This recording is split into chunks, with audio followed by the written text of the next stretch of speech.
Chapter 71. Different than intended 3, Cal could hear Tunka shout with an excited expression on his face. "Get it ready right away." Suddenly, an arena for the battle began to form in the center. There was nothing special about it.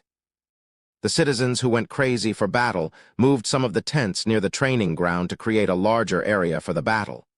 "Weak human, the chubby human is staring at you."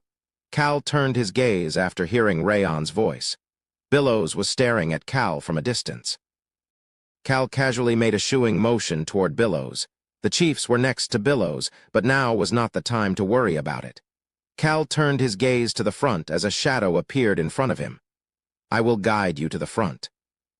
It was the large woman, Pelia, Tunka's left arm and a master of the spear. She pointed toward the front of the audience section of the arena. His expression immediately stiffened. There is no need to do that. Cal did not want to be at the closest place to the arena at all.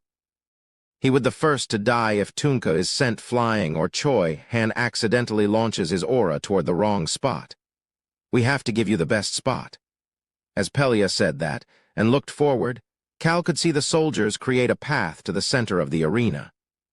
It was a miracle for such wild people to be so coordinated. Pelia really deserved her position as vice general. Cal sighed and followed the path to the front of the arena.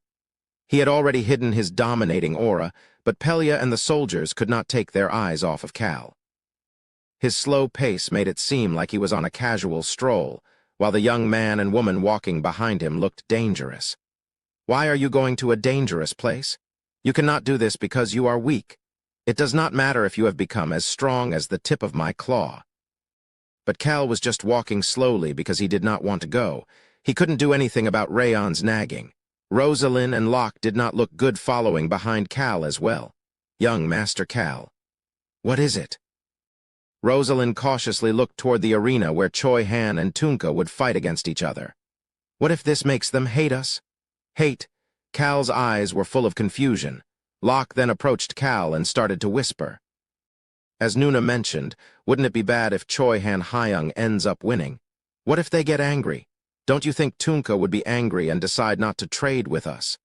Neither Rosalind nor Locke had any doubts about Choi Han winning.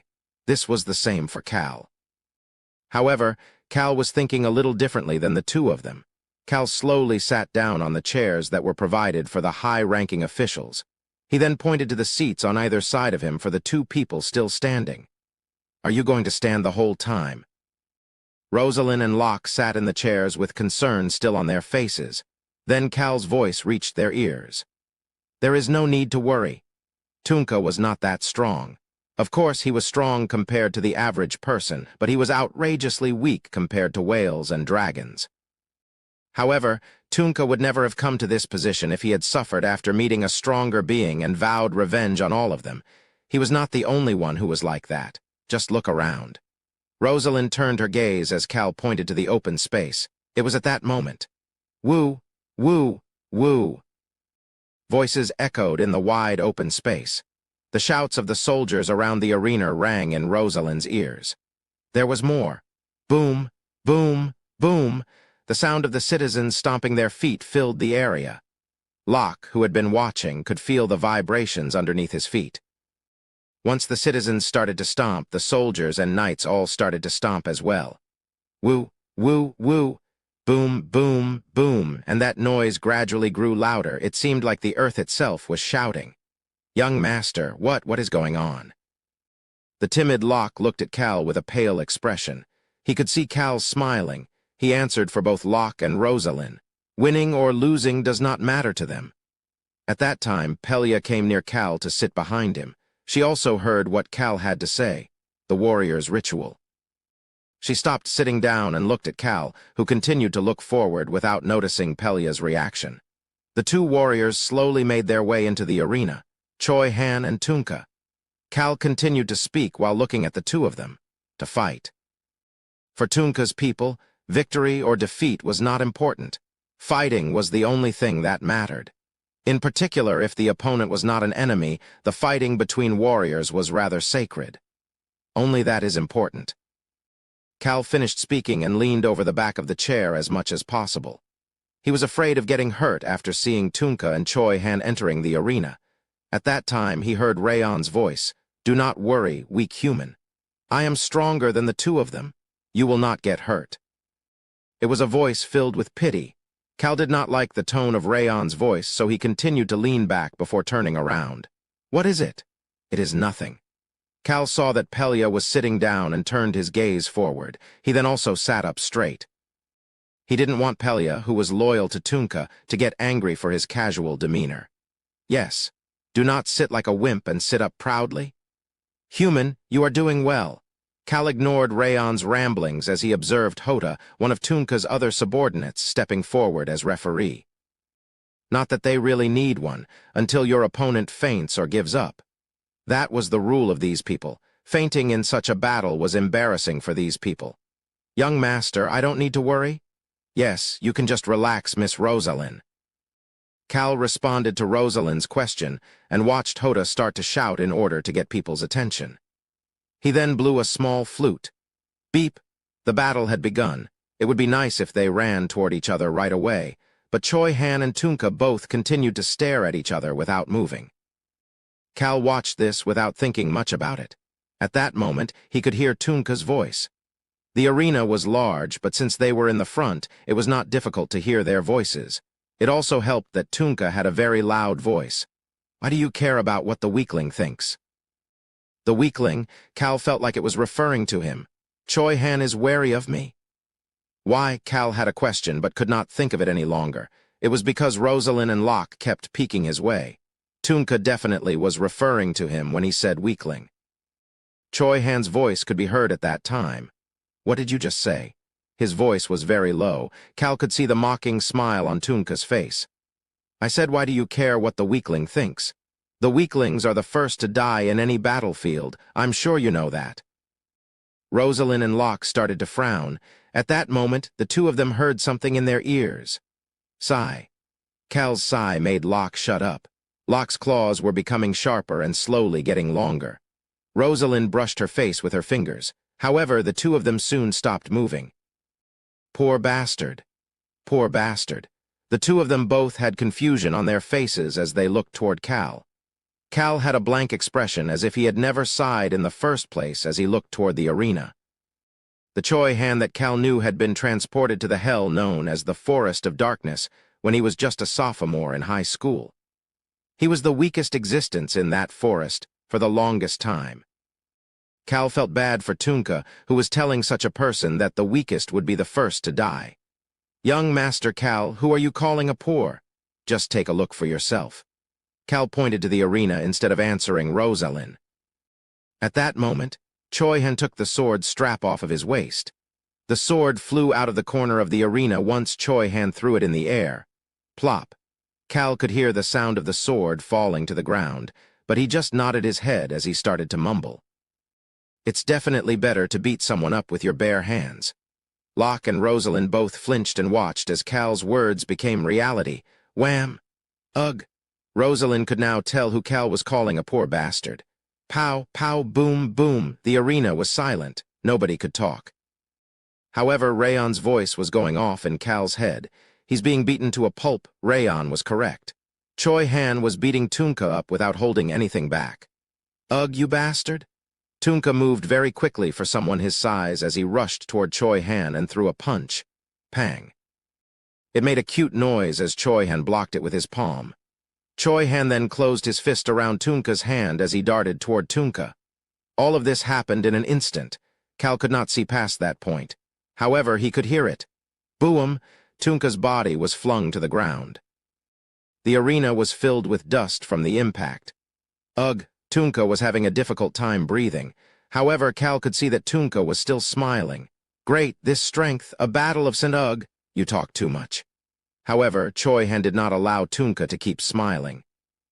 Cal could see Tunka raise his arms in an attempt to block Choi Han's attack, but Choi Han's kick still flung Tunka into the air. Ugh, ha ha ha! Tunka was laughing even as he was sent flying. He then twisted his body and tried to attack again. However, the results were the same. He ended up getting beaten again and again. All Cal could see was Tunka's bloodied clothes. his face that was slowly getting swollen to the point that they couldn't even tell it was Tunka, and the dust that was consistently being kicked up into the air. Hee, I will not fall. Tunka got up while staggering to the side. At that moment, Cal could hear Rayon's serious voice. Why is he laughing after getting hit? Does he enjoy getting hit? Cal looked up toward the sky. However, he could still hear what sounded like a punching bag being beaten up. There was no way that Choi Han, someone who could fight against the whales, would not be able to beat Tunka up easily. Only Choi Han had the strength to fight against both Rayon and the Whale King, Schickler. He really deserved his title of the main character. Pow. Pow. Cal continued to look up at the sky with curiosity. When will Choi Han finish beating Tunka up? Wasn't it about time for Tunka to run out of strength? However, Tunka was just too strong. Young Master Cal, shouldn't we stop Choi Han? Cal gave a short response to Rosalind's cautious question. We cannot get involved in the warrior's ritual.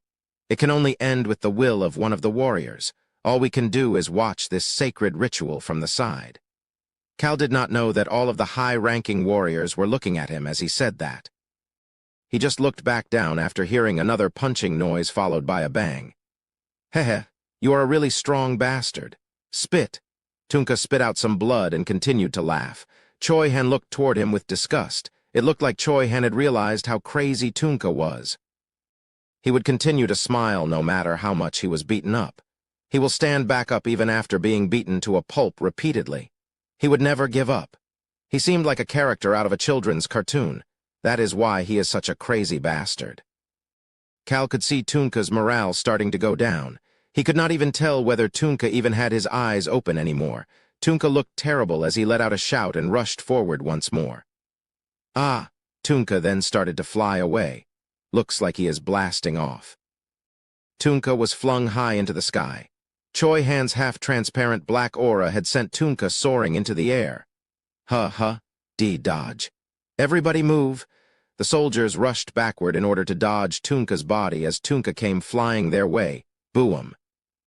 A large ditch was formed as if a meteor had struck down and caused an explosion.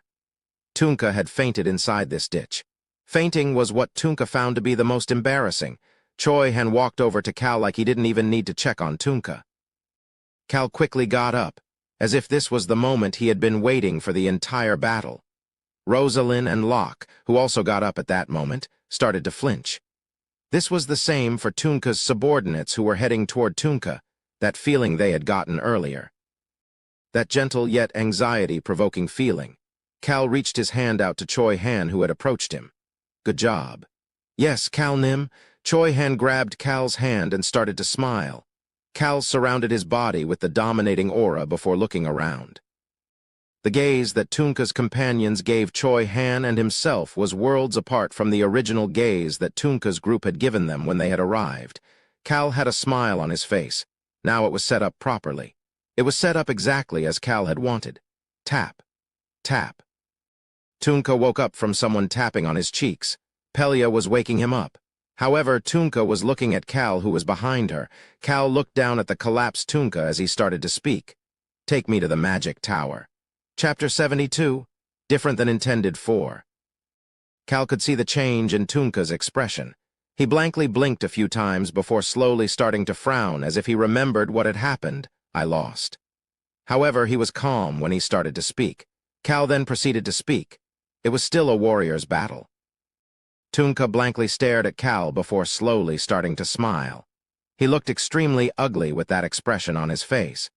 His face, that already looked like an orc's because of the beating he had just received, now looked like a mutant troll's face. It was full of blue bruises. Cal turned away to stop seeing that ugly face. He could hear Tunka starting to speak as he turned. Tunka was speaking to Pelia. A new warrior has appeared today. Cal could see soldiers approaching them after hearing Tunka's loud voice. There was anticipation on the faces of the citizens. They did not seem to look down on their leader for fainting or have any animosity toward Choi Han for beating up their leader. Warrior. It was a cool title that was incomparable to those stupid mages. Someone who deserved such a title had appeared. We will have a celebration tonight. Get it prepared? Boom. Boom. Boom. The citizens started to stomp their feet again. At the same time, they cheered for both Choi Han and Tunka. Although these citizens were called barbarians because of such actions, Cal did not care. Of course, there will definitely be some soldiers whose morale goes down because Tunka lost, as well as some high-ranking people who will have animosity toward Cal's crew. Not my concern. He just needed to take what he needed to take. Cal could hear Tunka speaking to Choi Han behind him. "Warrior, I will definitely kill you next time. Mew-ha-ha-ha-ha-ha." Cal turned around to see Choi Han frowning deeply. Choi Han had deeply disliked Tunka in the novel. He then heard Tunka speaking to him. "I destroyed it less, per our agreement." It meant they were now going to go look at the magic tower. Cal climbed back up and patted the pale Billows's shoulder. "Billows." "Yes, sir. Go get everybody from outside the base." Billows seemed confused but accepted before pointing to someone else. "Of course. But there is someone I need to introduce first." Cal looked toward who Billows was pointing at. Brown hair and brown eyes along with an extremely average face. He seemed so common and average, but it was so much so that it made him look unique. "Young Master Nim, this is Chief Harol Nim. He is currently the Supreme Chief in charge of the entire faction. Harol, he was a necessary member of the non-mage faction. Nice to meet you, young Master Cal Nim. My name is Harol." The peasants of the Whipper Kingdom did not have last names. Cal reached his hand out to Harol. "Nice to meet you. I am Cal." Harol cautiously shook Cal's hand before quietly starting to whisper. "I guess young Master Cal Nim is who our leader Tunka Nim said he was going to sell the magic tower to." Cal did not say anything and just smiled as he let go of Harol's hand. Harol. Harol was neither a very strategic person nor a strong individual. He also did not have any unique abilities. He was a great scientist, but he was lacking compared to the other chiefs. However, he was one of the founding members of the non-mage faction. The mages had considered themselves above the regular citizens because of their magic abilities. Harol had been the one who had brought up the idea of saving the people from such tyranny. To them, he was a hero. People followed him because of how average he was. Tunka and Harol, this combination was the hope for the Whipper Kingdom's citizens. "It is my honor to meet you. I guess we have a lot to discuss from here on." The non-mage faction needed money. Harol probably wanted to take as much money as possible from Cal. At that moment, Cal could hear Rayon's voice in his head. What a liar! The dragon really was sharp. Cal gently responded to Harol. "I suppose so." An unfair trade. That trade started from Harol and not Tunka. Cal stood in front of the magic tower and looked up. The 20-story magic tower was the second tallest building on the entire continent. The tallest building was the Empire's Alchemist Bell Tower. It's better than I expected. Tunka had destroyed the magic tower less than Cal had anticipated. There were only a few outer walls that were destroyed. In comparison, all the windows and the insides were a total mess. This isn't all there is to the magic tower. Cal turned away from the magic tower to look at Tunka. "Are you going in as well?" The question made Tunka start to frown. "You think I am crazy? Why would I go into that dirty place?" Dirty place? Tunka was calling this famous building that was known throughout the Western continent a dirty place. It was dirty to him because the citizens' blood, sweat, and tears were shed inside of this building. "Harol will guide you." Tunka said that before peeking toward Beecrox, Hilsman, the Wolf Children, and Locke. It was because he smelled strong scents from them as well.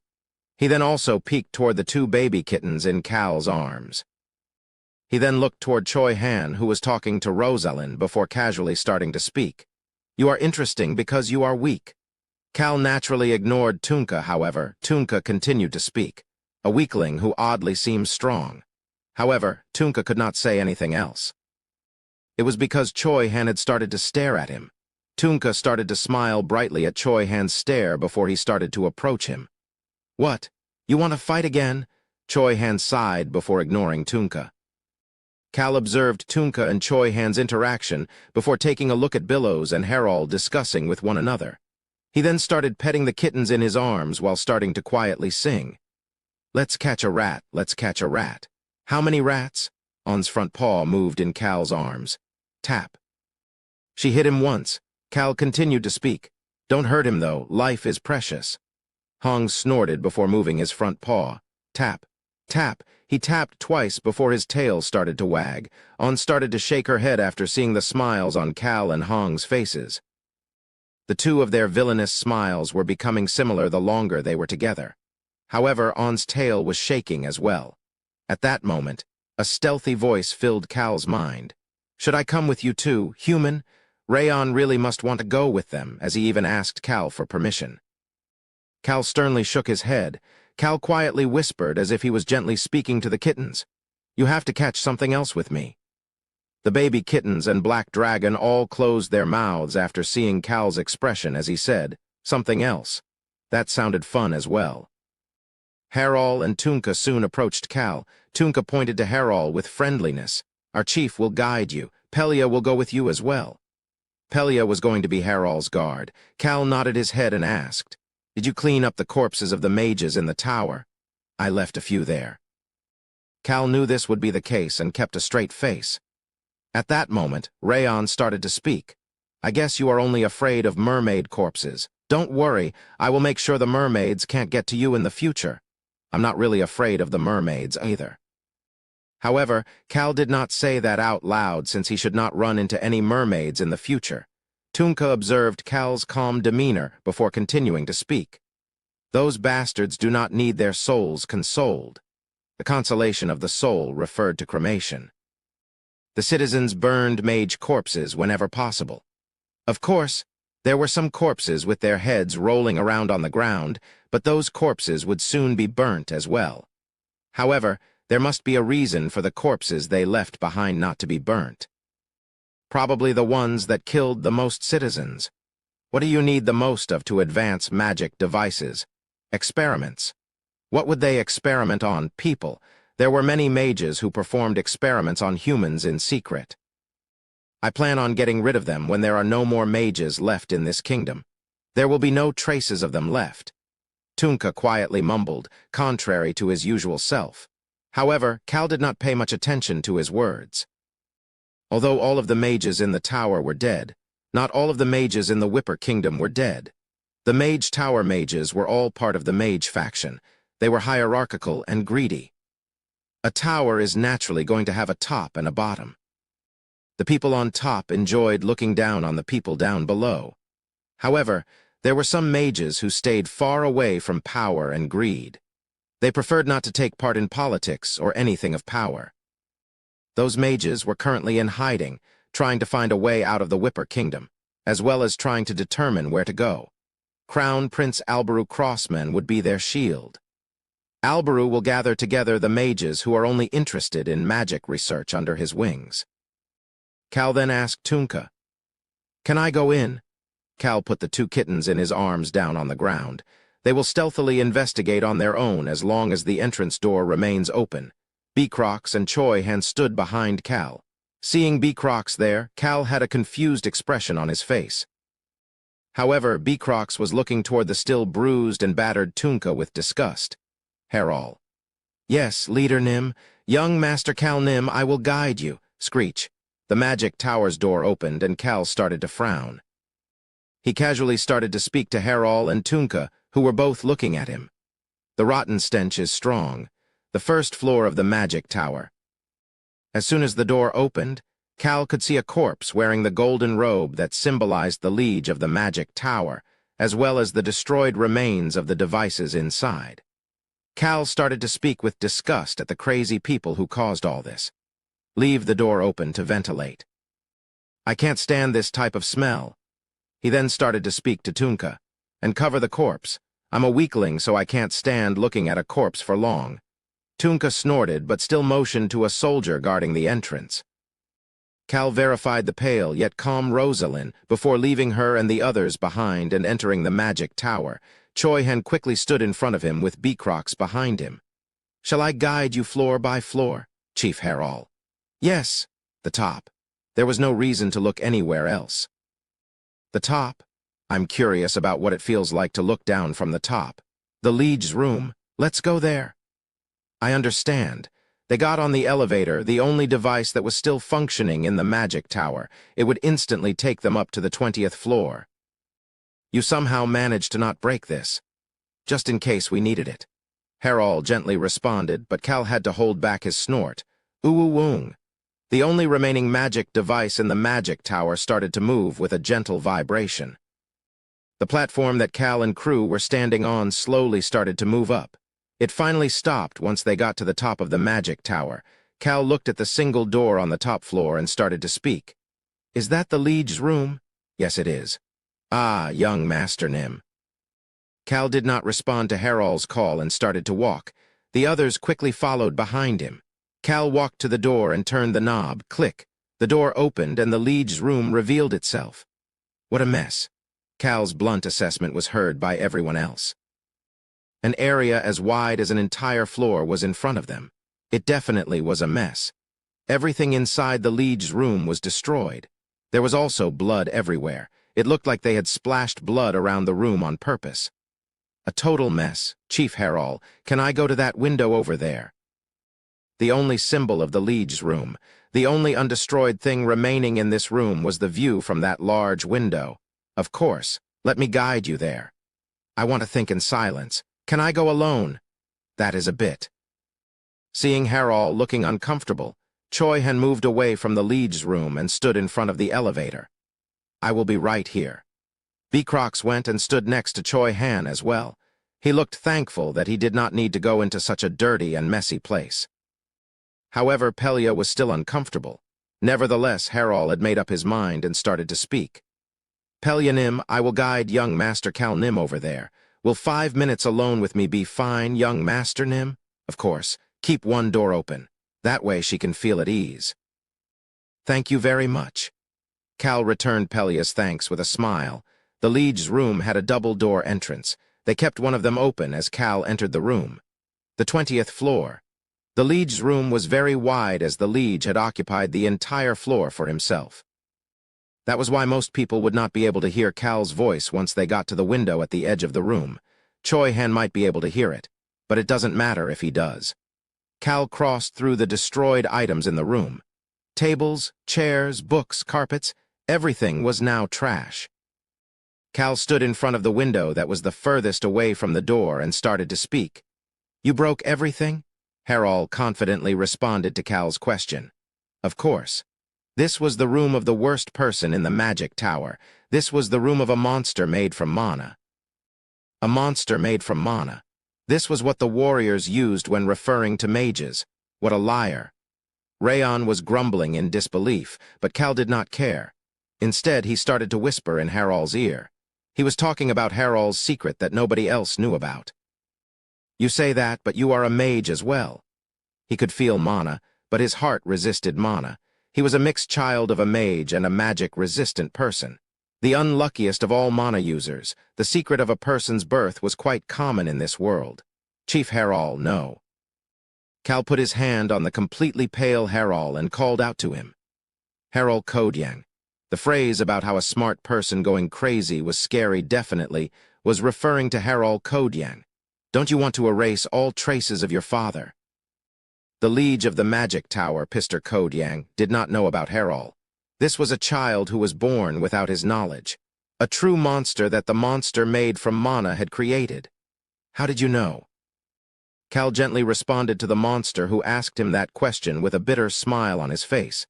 Let me hear your answer first. He didn't need to say something like how he was going to buy the magic tower. Instead, Cal spoke about what he knew to be Harald's desire. I will get rid of the magic tower for you. What do you think? Chapter 73. Different than intended 5. How did you know? The mana told me. Harald had a twisted smile on his face after hearing Cal's answer. The mana told me. That was the phrase that was quite famous for being the magic tower's liege's favorite phrase. Harald Kodyang. He was born between a mage and a magic-resistant citizen, and he had the unique traits of both sides. However, his appearance did not look anything like the citizens at all. Are you planning on using my bloodline as blackmail? Cal looked down from the 20th floor instead of responding to the question right away. There were a lot of memorable extra characters in The Birth of a Hero. Harald Kodyang was one of them. His mother passed away while giving birth to him alone, and his father did not even know of his existence. That was the start of Harald's anger. However, there was something Harald did not know. It was something only the author and the readers would know. That one line was enough to make Harald's anger worthless. The novel did not go into detail about it. All it said was that the liege of the magic tower met her when he was out training as a young mage and fell in love. Cal continued to look out the window before speaking to the son of the magic tower's liege, who ended up destroying the magic tower. Why would I use it to blackmail you? Being related to someone by blood is not a sin. Harald did not have a response. Cal turned his head to look at Harald. Plus, aren't you all the ones who are in a rush? They were currently between spring and summer, with the fall harvest season right in front of them. All of them had rebelled against the magic tower because they could not handle the taxation of the magic tower any longer. Harald needed to fill the people's desire in order for them to rise up once again. In fact, Harald was someone who wanted war even more than Tunka did. He wanted to destroy the seeds of mages in the entire world. There is a mage within your crew. Yes, there is. Harald could feel mana like his father, but could not use it. There was no way he wouldn't know that Rosalind was a mage. Of course, the reason that he couldn't feel Rayon's presence was because his skills were too weak. Harald could see how calm and confident Cal was, and decided to ask. What is the Roan Kingdom planning to do with the magic tower? Cal started to frown as he made it very clear to Harald. The magic tower is mine. Harald observed the red-haired man who spoke confidently while looking out the window. I do not share my things with anyone else. He would have to be crazy to give this to the kingdom. Cal thought about all of the time he spent to get here. There was no way he would give this up. The magic tower would become an ingredient for him to create the sturdiest castle for his territory. Cal could see that Harald's eyes were filled with complications and confusion. He probably is going through all sorts of scenarios in his head because he is so smart.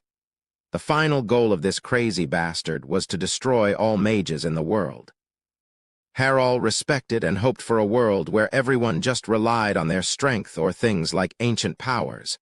It was funny, since the world Harald was trying to create would be even worse when it came to comparisons between the people who had abilities and the people who did not. That was why Cal called him a crazy bastard. Young Master Cal, is it not that you want the mages of the Whipper Kingdom? Me? Cal scoffed to show that he was being honest when he answered. He already had Rayon Meru, the Black Dragon, with him. I do not need any more mages around me. An even greater existence is by my side. Human, I like the view from up here. The great Rayon is right here, human. Cal could hear Rayon's voice, but he paid no attention to it. Harald had a complicated expression on his face. Cal was planning on sending the mages to the Crown Prince anyways. He didn't care about whether Harald figured this out or not. He wasn't lying, since he personally would not take those mages under his wing. Of course, I will give some help to the Crown Prince. By some, he meant a lot of help to make sure that the mages ended up with the Crown Prince. All right, Chief Harald Kodyang. Harald could see that Cal seemed to have no worries at all. He pointed to the door. It was at that moment. Calnim, it has been 5 minutes. Their alone time was over.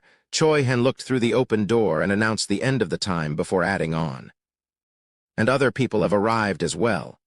Other people? While Harald looked confused, Cal started to speak. You can hear the details from my people. 2 people entered through the open door as soon as he said that. It was Billows and Deputy Butler Hands. Hands had a large bag of files in his arms. Why had Cal called Billows and Hands to come with him? It was naturally in order to put them to use. Harald could feel Cal's hand on his shoulder. Tap. Tap. Cal lightly tapped Harald's shoulder before continuing to speak. Have a nice discussion. Harald started to laugh at Cal's calm voice before returning to his usual gentle expression. I definitely will. Harald gave that short response before quickly heading over to Billows and Hands. Billows walked over to Cal while Hands and Harald were discussing. He then cautiously started to whisper. Young Master Nim. What? Should I make the deal under my name for now? The transfer of funds was completed with Billows as the middleman. Billows would take Cal's money and deliver it to the non-mage faction. It was because of the difference in currencies and such. Of course, Billows would be taking the crown's money and not Cal's, but the non-mage faction had no way of knowing about that. Yes. Then I will leave a deposit and deliver the rest of the money within a month. You take care of it. But I do have a question. Cal could see Billows licking his lips. It looked so gross that Cal motioned with his chin for Billows to hurry up and speak. That, you see, how much were you thinking of spending? The great magic tower held a lot of history within its walls. Everyone else believed that all of the devices except the elevator were completely destroyed. The citizens of the Whipper Kingdom also hated this building. Cal put up one finger in front of Billows. Billows seemed confused after looking at the finger before cautiously asking, ".100 million. No. 1 billion, Cal did not respond. 10 billion, Cal nodded his head at the cautious question. Take care of it within that range. It seemed small compared to the tens of billions of gallons that went into feeding the army per month. But the non-mage faction needed money urgently to settle the needs of the citizens. The same amount of money could have different values based on the needs of the people. Furthermore, it was the Crown Prince's money and not Cal's money anyway. Billows started to frown as he quietly but quickly started to whisper. But it is all destroyed. Well, the original magic tower would take more than even 100 billion gallons to purchase, but none of the magic devices even work right now. That is why it is a maximum of 10 billion gallons. Bring the cost down using the fact that it is just a skeleton of what it used to be. Oh, and you can use more money, so buy a good chunk of the nearby land as well. Excuse me? There is something that we can sell that is worth the cost of this magic tower. A short period of silence filled the area. Sigh. Billows let out a deep sigh. I have no idea what you are planning, but I guess we should always aim to generate the most profit? Of course. Then I will do what I can. Cal started to smile after hearing such a satisfactory answer. Billows seemed to be at a loss of words, but still barely managed to smile back. My heart is shaking after hearing such large amounts of money, young Master Nim. I'm sure it is beating with joy. Billows did not retort Cal's response. He respectfully bowed before leisurely walking back toward Herol. The non-mage faction had no use for the magic tower and instead needed to do something big like destroying the magic tower to satisfy the citizens. Since it was going to be worthless anyway, they might as well make some money off of it. Cal Nim. Choi Han and Beecrox approached Cal. Beecrox looked around the room before asking, "Are you going to clean it once you buy it?" Cal gently responded to Beecrox's question. "I'm going to get rid of everything." The moment Beecrox let out a sigh of relief, Cal stopped leaning on the windowsill and started to walk away. There was no need to look at anything else right now. He would be back at night anyway. There was a big frown on Cal's face. He could hear Tunka responding to him.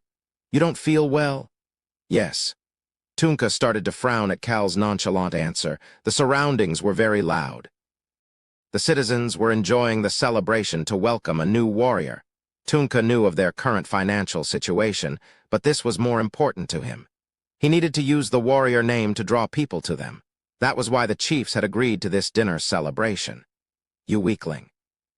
Tunka seemed to be disgusted, but it was hidden through his swollen face. Cal just pointed to Choi Han.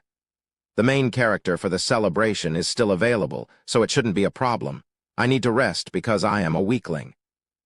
Although Choi Han did not seem to like it, Cal lightly pushed him toward Tunka and crew. Naturally, Hilsman was with Choi Han as well. "Ha ha ha, I can feel the will of the Whipper Kingdom's warriors. A celebration. This is great." The vice-captain really was good at socializing. Then goodbye. Cal left the celebration area without any regrets. Beecrox was with him as a guard. Beecrox asked a question because they were heading toward Cal's crew's tents that were quite far away from the celebration. "I just need to stand guard outside of the tent?" "Yes, I will be sleeping." That will be the official story. It really was easy to talk to Beecrox. He didn't need to do any unnecessary explanations. That was why Cal had gathered the three others into his room. Of course, he needed to crouch to look at the three of them. On, Hong, and Rayon were all sitting on the ground. "Did you find him?" On and Hong started to smile. "We have a good feeling about where he may be. We know approximately where he is." They were very excited. Cal had already changed into another outfit. He then looked toward Rayon and started to speak. To the Liege room, please." Rayon covered Cal on, and Hong with invisibility and flight magic before avoiding the gazes of the other people, and arriving at the 20th floor of the magic tower, the Liege's room. Since all of the alarm magic devices were already broken and only a guard was left at the entrance of the magic tower, it was not very difficult. Tunka had been adamant that as many people as possible took part in the celebration. He was oddly useful in times like this. Ha-ha-ha laughter and clapping, as well as even singing, could be heard echoing throughout the night. Cal could see the soldiers and citizens all gathered by a bonfire and dancing around. They seemed excited to be celebrating for the first time in a while. Cal put his magic bag on his waist before looking toward the kittens. The kittens slowly started to guide Cal through the magic tower. They moved stealthily, living up to their reputation as members of the stealthy cat tribe, while Cal followed behind them down the stairs. He could not use any magic device since they would leave some evidence of being used. However, Cal then started to frown. He stopped exactly on the 15th floor stairs and asked, "Where is he?" This was how the novel had described Mueller. Which wall would it be? Where would Mueller be? Hong wagged his red tail as he answered, "The first underground level? Damn it." Cal had selected the wrong spot to enter. Cal held back his sigh before quietly using the sound of the wind and picking the kittens up in his arms. He then spoke to Rayon. "Follow me." Cal's body moved very quickly down the stairs. Tap, tap. It was very quiet, such that the guards outside would not be able to hear it. The magic tower's layout was 20 stories above ground and 3 stories underground. Amazing! We got down here in an instant. "You are weak, but as fast as my claw, human." Cal listened to the compliments of the three, who averaged only 7 years of age, while he stood outside the stairs to the underground levels. "Around here." "Yes," the kittens were saying that they could smell a rat. However, even they could not know the exact location. Cal had read the novel, so he could open the secret door as long as he knew the location. It really described a lot of useless things. The Birth of a Hero took time to describe all extras and passing characters with at least one line of description. Cal only knew the location because of this. Cal took out a small steel rod from his magic bag. On and Hong flinched and looked toward him, but he did not care as he started to tap the wall and walk down one step at a time. Ding, ding. Where could it be? Ding, ding. The red-haired man started to mumble as he walked down the staircase that was lit up by glowing rocks one by one. Cal was feeling good that he would be able to save Mueller, who, in the novel, was caught before almost starving to death and had to watch as the non-mage faction destroyed his family's bodies before they killed him. Ding, ding. However, the kittens and dragon following behind him did not look so good. At that moment, Cal took another step down and hit the wall. Dong. Found it. It looked just like the rest of the walls in appearance, but the inside of this wall would be different than the rest. Cal started to smile. He took out a magic stone from his bag and touched the wall. Cal was quite focused, as it required paying attention to a lot of details. There is a spot on the wall with 5 holes in the shape of a star. Cal managed to find the 5 holes in the shape of a star. He then put the magic stone at the center of those 5 holes. It was at that moment. Creak. A small noise could be heard as the wall moved and absorbed the magic stone. Cal took a step back. Creak. An odd noise was made as the wall slowly started to open. A very small person could be seen inside. Cal tried to give a friendly greeting as Mueller became visible. But something was off. Well, the very small coward was shaking intensely while having a pale face. It was as if he had seen a ghost, no, a homicidal maniac. It was different than what Cal had expected when he decided to be the hero who saved Mueller. Hiccup? Mueller was even hiccuping. Cal tried to smile as gently as possible and greeted him. Hi. However, this only made Mueller shake even more. Hong and Rayon all looked toward Mueller with pity. Cal was confused. Why is this punk like this, Chapter 74? Different than intended 6. Cal looked toward Hong and Rayon. What is going on? He asked the 3 of them with his gaze, but the 3 just sighed and shook their heads. Suwoob. Cal could still hear Mueller continuing to cry. Why was he crying so much? Cal turned back toward Mueller. Both the dwarves and the rat people were very short. Having received both sets of genetics, Mueller was smaller than both dwarves and rats. He resembled the dwarves in fairy tales, having very cute features that would make almost any adult have the desire to protect this small person. However, this did not apply to Cal. I feel so bad for him. On and Hong wagged their tails before approaching Mueller with pity in their eyes. Mueller started to shake even worse as they got closer. He was crying even louder now. I feel so bad for him. Cal internally snorted at On's words. There was no need to feel bad for him. Mueller was 30 years old and lorded over the others as part of the family that helped develop the magic tower. He knew about the magic tower's last line of defense, but did not use it because that would have meant revealing himself to Tunka and his crew. He was so scared that he just ignored his father's last wishes. If it wasn't for that, there was no way that the mage faction would have lost so badly. Of course, this was actually beneficial to Cal. Although he looked like a young and cute boy based on his appearance, inside of that body was a 30-year-old man who knew the ways of the world. He knew that his own life was what mattered the most. Naturally, Cal preferred such a person. Suwab. Cal was tired of seeing a grown-ass man continuing to cry. He decided to stop the good guy act. Hey! Mueller flinched at Cal's voice. He started to shake again after seeing the steel rod in Cal's hand. He felt like this was the end of his life. Plop, plop. Cal placed some things on Mueller's arms while he was still crouching inside the wall. It was a loaf of bread and a bottle of milk. He had taken it out of his magic bag. Mueller's eyes started to shake. He cautiously looked up at Cal only to see a slightly annoyed expression. Eat it. Mueller quickly took a bite after hearing what sounded like a command. Cal had an odd feeling while watching Mueller eat the bread that got drenched in his tears.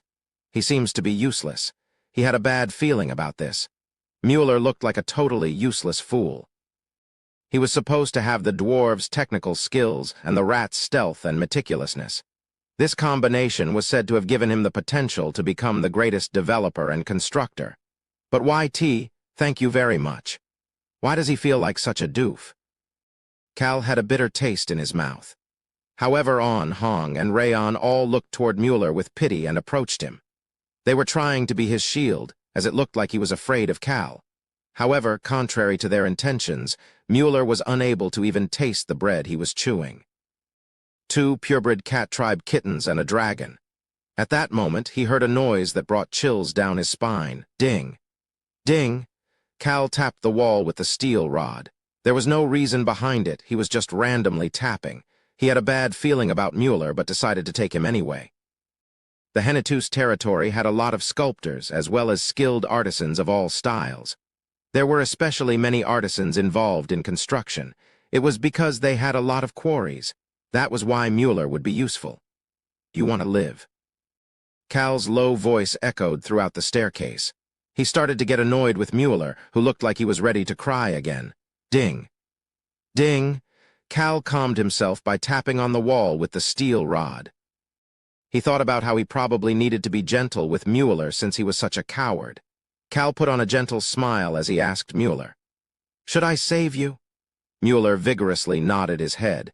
It was so energetic that the breadcrumbs started to fling off of him. Cal was satisfied with his energetic response and started to speak in a relaxed manner. "Then you have to listen to me. Got it?" "Why, yes, sir. Eat your bread first." Mueller quickly started to eat the bread. Cal was satisfied with the speed and casually asked, "You know where the magic tower Liege's treasure room is, right?" Plop. The bread in Mueller's hand dropped to the ground. Cal gently added on, "You dropped your bread, you should pick it up." Mueller quickly picked the bread back up. He was still crouching inside the wall with Cal, On, Hong, and Rayon surrounding the entrance to the inside of the wall. "I know that you know about the secret room, the real room for the Liege of the Magic Tower. The room on the 20th floor was not the real Liege's room. The Magic Tower had more to it than meets the eye." Mueller's eyes turned chaotic. How did he know about the room? It was something that only the Liege of the Tower and the members of the developer's family knew about. At that moment, Mueller heard Cal's voice once again. "You also know how to get into the 4th floor of the basement, right?" Cal could see the shock in Mueller's face. The magic tower was known as having 20 floors above ground and 3 floors underground. Cal started to get an odd feeling after seeing that Mueller was looking toward him with fear, wondering how Cal knew about all those secret places. Cal felt like he had become a criminal, taking a hostage and threatening them for information. He had no plans to do that. In fact, his goal was to save Mueller and give him a safe place to stay. Cal started to smile and console the shaking rat person. "First of all, I will at least let you live if you do as I say." He naturally had no plans to free Mueller. He needed to take him back home and put him to work. Cal could see that Mueller quickly responding. "Anything, I will do anything you tell me to do." The rat and dwarf mix halfling sounded like he was desperate. "Good." Cal responded to Mueller's desperation. Mueller's eyes were still shaking as he looked at the man who brought the scary cats that were even scarier because they were pure-blooded cats, as well as the black dragon with him. "Then eat the bread and guide me to the 4th underground floor. But you need a magic stone to go." Cal took a bag out and threw it toward Mueller before he even finished his sentence. It was a bag filled with many magic stones. Mueller quickly finished eating the bread that was still drenched in his tears. He then had to go down to the 3rd underground floor with Cal's group surrounding him. The stairway to the 3rd underground floor. In front of it was only the door to the 3rd floor and no other stairs heading downward. However, Mueller took a magic stone out and approached the wall, eventually revealing a mechanism on the wall. A cave was revealed accompanied by the noise. It was the pathway to the 4th underground floor. "You go in first." Mueller mechanically stepped forward after Cal ordered him to do so. Cal was excited as he headed down the inclined pathway. The cave was dry without any humidity, and there were light stones keeping the path lit. The 4th floor of the basement. This was somewhere that only the liege of the tower, the mages who were secretly experimenting down below, and Mueller of the developer's family knew about. Cal walked down the path for a while to find a small door. There is an alarm magic device. Rayon stepped forward as Mueller stood there mumbling. Once Rayon lightly waved his paw, the small door opened. Naturally, there was no alarm that went off. Mueller was shocked, but Cal did not care as he stepped in through the door, found it. He had found the first treasure, what was hidden in the magic tower. The biggest secrets were the 2 research projects that the magic tower was conducting in secret. The names of the research projects were simple. A mana storage device that used the principles of ancient powers. The reason for developing magic resistance. A research that Harald would desperately want to acquire, as well as research that would take away the citizens' greatest advantage, were both held here. Wonderful. Cal could see the files under layers of security inside 2 large circular bins. The citizens who respected ancient power, and heroes who hated magic but also wanted to be able to use magic. How great would they have felt if they had found these research documents? But something like that will not happen now. These now belong to Cal. Cal approached the large orb located in the middle of the 2 circular bins. He could see a seed resting within a fluid inside of this transparent orb that looked like a giant egg. "Human, that looks interesting."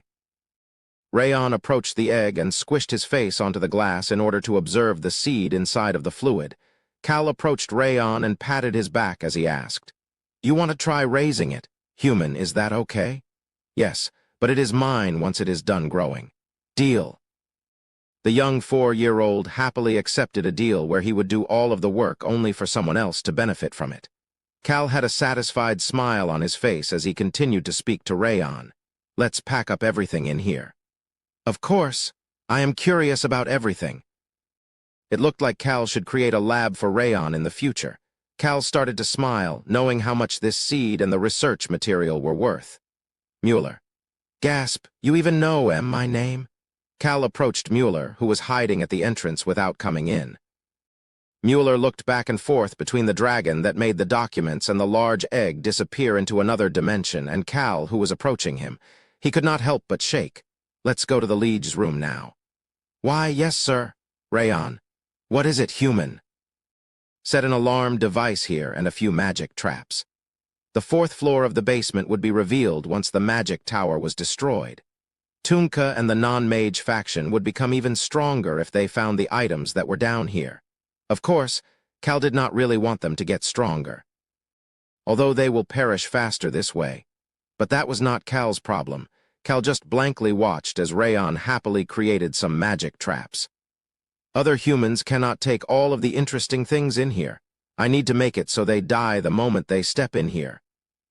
Cal watched the excited 4-year-old with satisfaction, but Mueller's face continued to turn paler. Cal didn't care about Mueller's current mental state. Instead, he waited until Mueller resealed the room that was now filled with Rayon's magic traps before he grabbed the back of Mueller's neck. The Liege's room. That sentence made Mueller respond while still remaining curled up. We need to first go to the 20th floor. On and Hong jumped into Cal's arms. Mueller, On, and Hong all shared the space in Cal's arms. Mueller could feel Hong's front paw on his back and felt like he was going to die. That made him develop the courage to say the following. I can walk, But before he could finish speaking, he needed to close his mouth because they were moving very quickly. Cal had used the sound of the wind to quickly rush up to the 20th floor. Mueller staggered before trying to stand once they got back up to the 20th floor. He needed some support as he seemed to be dizzy, leading On to give him some support. Thank you very much. Meow. On gave him a smile, but Mueller started to shake as he avoided eye contact with On.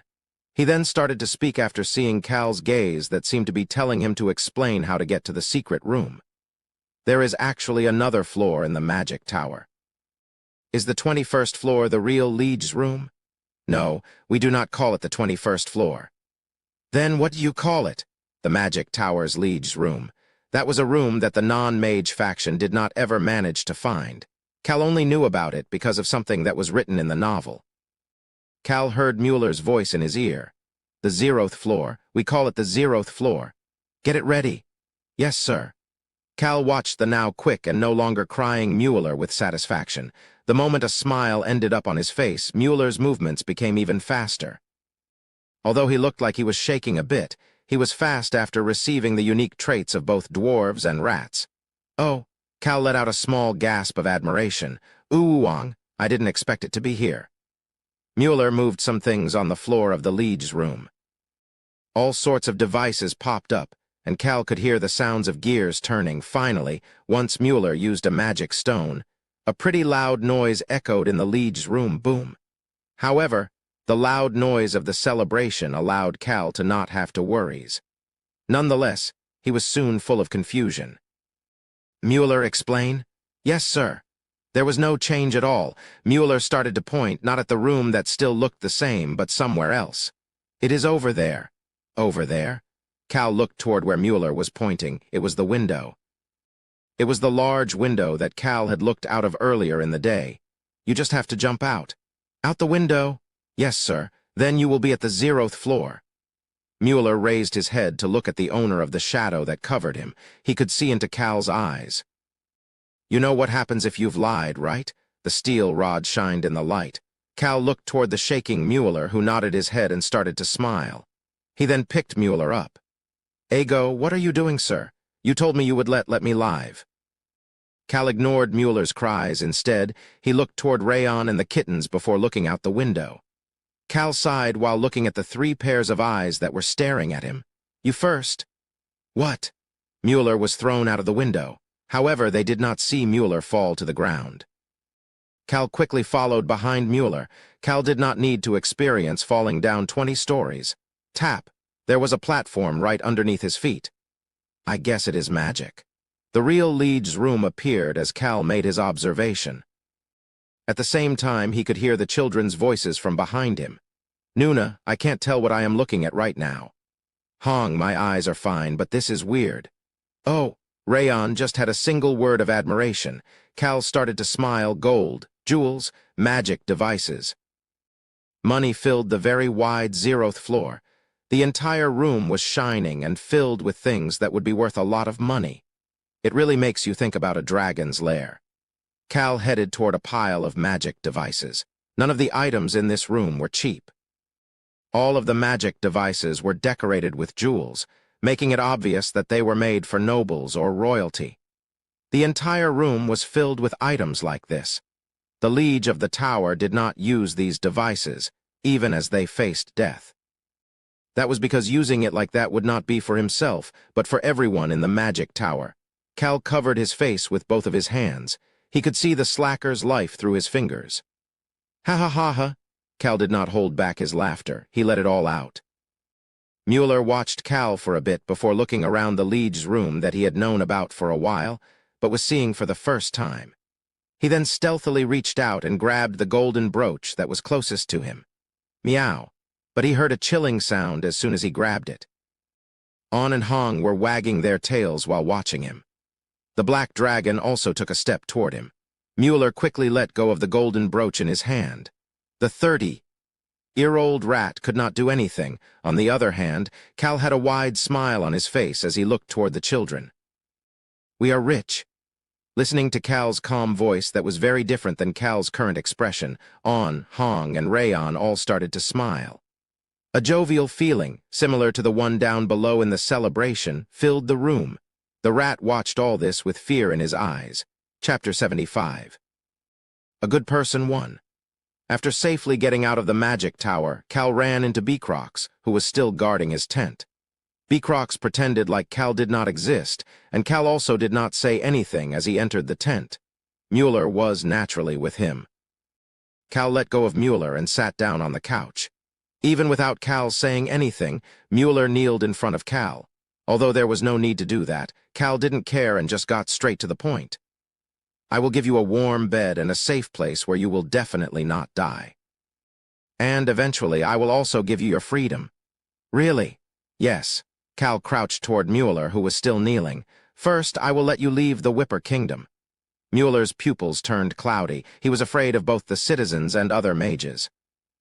Just leaving this place would make him happy. Cal casually put a brooch on Mueller's collar. It was the golden brooch that Mueller tried to take earlier. There was no way Cal did not see it happen. Mueller's face turned pale. I will also give you treasures like this. So you'll be able to do a good job with whatever I ask, right? Yes, yes, sir. I will definitely do a good job. Then create a blueprint for a castle and a ship.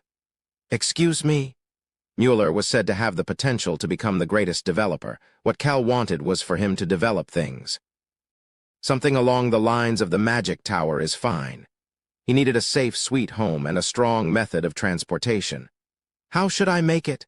Mueller's question made Cal think of his family crest, the golden turtle.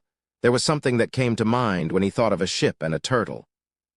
Kim Rock-Soo recalled the great turtle ship of Korea, but chose not to say anything about it.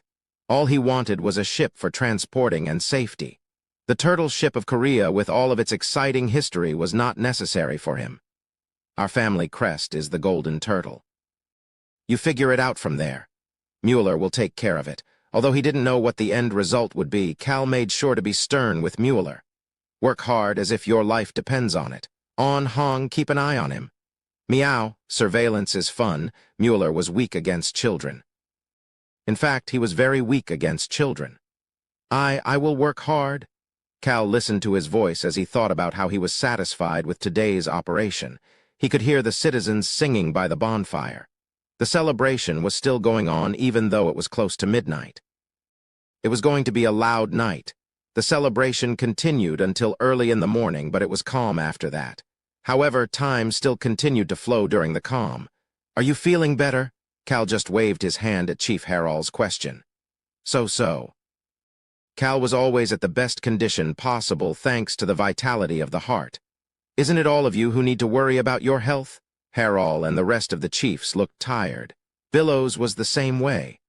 I am not weak. Tunka, who was drunk in the corner, was the same as well. Cal ignored Tunka and continued to speak to Harrell. Things progressed faster than expected. There was no point to draw it out.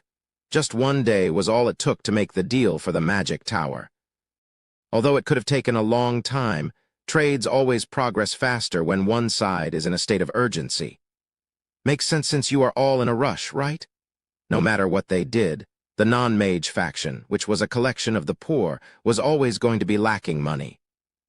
The royal family would have given all of their money to the mage faction, and there was nothing inside the magic tower that was worth anything. But it wasn't like they could sell the magic devices in the kingdom, since that would only bring down their reputation. But most importantly, Harol probably wanted to get rid of Cal as fast as possible. Did you get a chance to read through the contract, young Master Nim? I read it as soon as I got it. The total amount was slightly more than 10 billion gallons because it included some of the nearby land. Don't worry, I will destroy it within a year. The contract stated that, although Cal purchased the magic tower, he will also destroy it within a year. He would also not move the magic tower building to another location. He would also not gather any mages under the Cal Henatus name. I really can't understand you. Tunka glared at Cal like he was someone who came to show off his wealth, but Cal just shrugged his shoulders. I just wanted to own the highest view after the Empire's bell tower. Tunka looked toward him with disbelief, but just pushed the contract to Cal as if he did not want to think about any more complicated things. Just sign it. I promise to spar with your subordinate Hilsman today. Mew-ha-ha-ha. Cal's expression turned stiff as soon as Vice Captain Hilsman's name was brought up. The Vice Captain was very good at socializing. He had started to talk to the citizens about cooperation. Choi Han had reported how surprising all of it was to witness. You just have to stamp here. Harol handed an ink pad to Cal. At that moment, Cal and Harol made eye contact. Harol gazed into Cal's eyes like he was trying to read Cal's intentions, but Cal just smiled back. Harol probably did not want to sell the magic tower because he was suspicious. However, he had no choice since they had a lot more to gain from selling it. It was difficult to ignore such gains. Here, I stamped it, so you do it too. Tunka refreshingly, and, if we want to be mean, stupidly, stamped his thumb on the contract without any hesitation. Cal also stamped his thumb on 2 copies of the contract. He then put his copy inside of his pocket. It was now Billows's turn. I, Billows Flynn, as a member of the Flynn Merchant Guild, will serve as a witness and the intermediary for the transfer of funds. Tunka nodded his head and reached his hand out, and Cal responded to shake his hand. Let me know if you need my help to destroy the magic tower. I can always help destroy that dirty building. Sure. You can feel proud that you made a deal with us, who will go on to do great things. Cal made eye contact with Tunka, who put some more strength into their handshake. We will leave a mark in the history of this continent. You can go around saying you know of me. Ha-ha-ha. History, my ass. Well, being defeated does go down in history as well. The contents of Volume 5 will soon end. Cal didn't know what came after that. I look forward to it. Cal just responded respectfully to Tunka's words. The contract was finished. Cal left the chief's tent and headed back to his own. Billows naturally followed behind him. As soon as Cal entered the tent, he knew why Billows had such a perverted smile on his face. Cal took the golden plaque out of his pocket and slightly turned it around. With a click, the top of the golden plaque opened like a lid. Oh.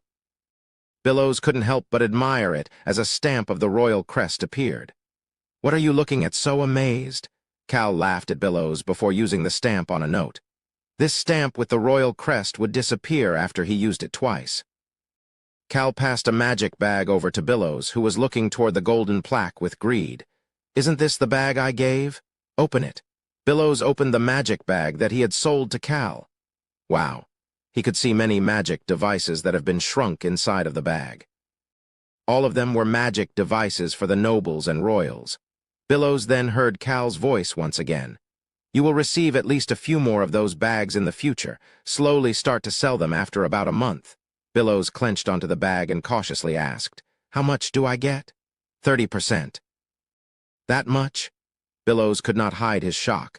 It wasn't that 30% was large, but the Cal that he knew was pretty thorough when it came to things like this. That was why he thought, at max, he would get 20%, especially since these magic devices were no longer available for sale. Leader of the Merchant Guild. Cal's voice accurately landed in Billows's ear. The position that you wanted, you need to quickly take that position. The north and the sea routes will soon be flipped over. Another war.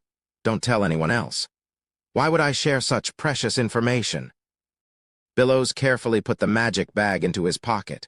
Please feel free to give me whatever you want in the future. Sure, if possible, stay in contact with your uncle as well.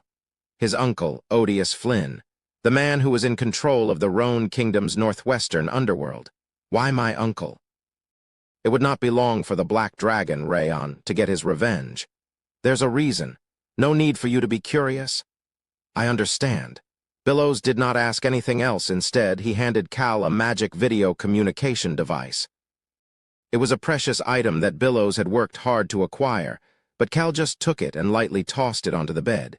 Seeing Cal acting like his normal self, Billows started to exit the tent. Next time, I will contact you via video, young Master Nim. Sure. Cal ordered On and Hong as soon as Billows left. Bring the children here. Meow. A few moments later, Cal looked toward the children that On and Hong had brought before he started to speak. The duration is... He stopped mid-sentence and let out a sigh. He was frowning as much as possible. Hilsman. Yes, sir. The vice-captain looked like a mess and smelled like alcohol after enjoying the celebration until the wee hours of the morning. However, his condition seemed to be fine. According to Beecrox's report, Hilsman was arm in arm with the citizens and enjoying himself as he got back to his tent. Did you enjoy the celebration? Of course. I have made a lot of friends. Maybe it was because Hilsman was the jealous type, but he was really a social butterfly. Will it be okay to send such a guy with Locke? Cal had some concerns, but there was nothing else he could do at this point. He looked toward Locke, the wolf children, and Hilsman as he returned to what he was saying. The duration is 1 month. Cal was planning on starting his deal with Locke now. He opened up a map on top of the table and pointed to a mountain at the southern end of the Whipper Kingdom. Mount Yelia, you just need to go find the item I tell you to find there. The ancient power this time was one that was embedded in an item. Young Master Nim? Yes, Vice Captain. I heard about that mountain before. It has a very high summit, and the peak is said to be covered in snow all year long. I also heard that it is one of the top 3 most dangerous mountains on the continent. And? Cal looked toward Locke instead of Hilsman, who could not answer. Can you do it? Yes or no? I can do it. Locke answered without any hesitation. He was still timid and naive, but he was much different compared to when he had first met Cal, Mies. Yes, sir. All of you do not need to go up to the peak, just support Locke from around the base. Mies and the children exchanged glances before responding vigorously. Yes, sir. We will definitely show you a successful completion of the mission. Ooh, no need to be so passionate about it. Cal waved at them before speaking to Hilsman. You are the guide. Guide the children well, feed them well, and make sure they get their rest. So I don't have to climb the mountain. Hilsman scratched his head as he started to mumble. I am a bit afraid of heights. What the hell was this kind of guy doing being a vice-captain? Cal suddenly had a lot of questions about the Hennetus Family Knights Brigade. Do what you want. Yes, sir. I will be a great guide and guard for the children. Oh, young Master Nim, where should we return to? Cal pointed to a location at Hilsman's question. Over there. Yes. Are you sure you did not point to a wrong spot? Hilsman's eyes could not move away from where Cal was pointing. It was one of the western continent's 5 forbidden regions. The Path of No Return. It was located in Urim, a rainforest that rained throughout the year. This path in that forest was one where many travelers went in and never came back. Nobody knew what happened to the people who entered. It was located at the border between the Whipper Kingdom and the western continent. Cal was pointing to that rainforest. Vice Captain, there is a small village called Hoik Village by the Path of No Return. It is a small village, as well as the only entrance into the Path of No Return. It was a very small village located at the most southern part of the Whipper Kingdom. That village rested at the entrance of this rainforest with no exit. Come over there. The Path of No Return. In about a month from now, the Queen of the Jungle will be running amok inside of Urim with her subordinates. Cal was planning on being her guide at that time. Choi Han, who had been standing to the side, approached him and asked, Then is Hoik Village our next destination? Yes. Cal was thinking about the last stage of the first step toward the luxurious slacker life, the money step, and started to smile. Once he took care of this business with the Queen of the Jungle, He would return to the Rhone kingdom to take care of Rayon's revenge and some trivial things before building a sturdy house. We can head there right away once things here are done. Cal was meticulously preparing for the future beyond Volume 5 that would soon arrive. 3 weeks later, Cal arrived at Hoik village. It was sprinkling. Why are there so many gravestones here?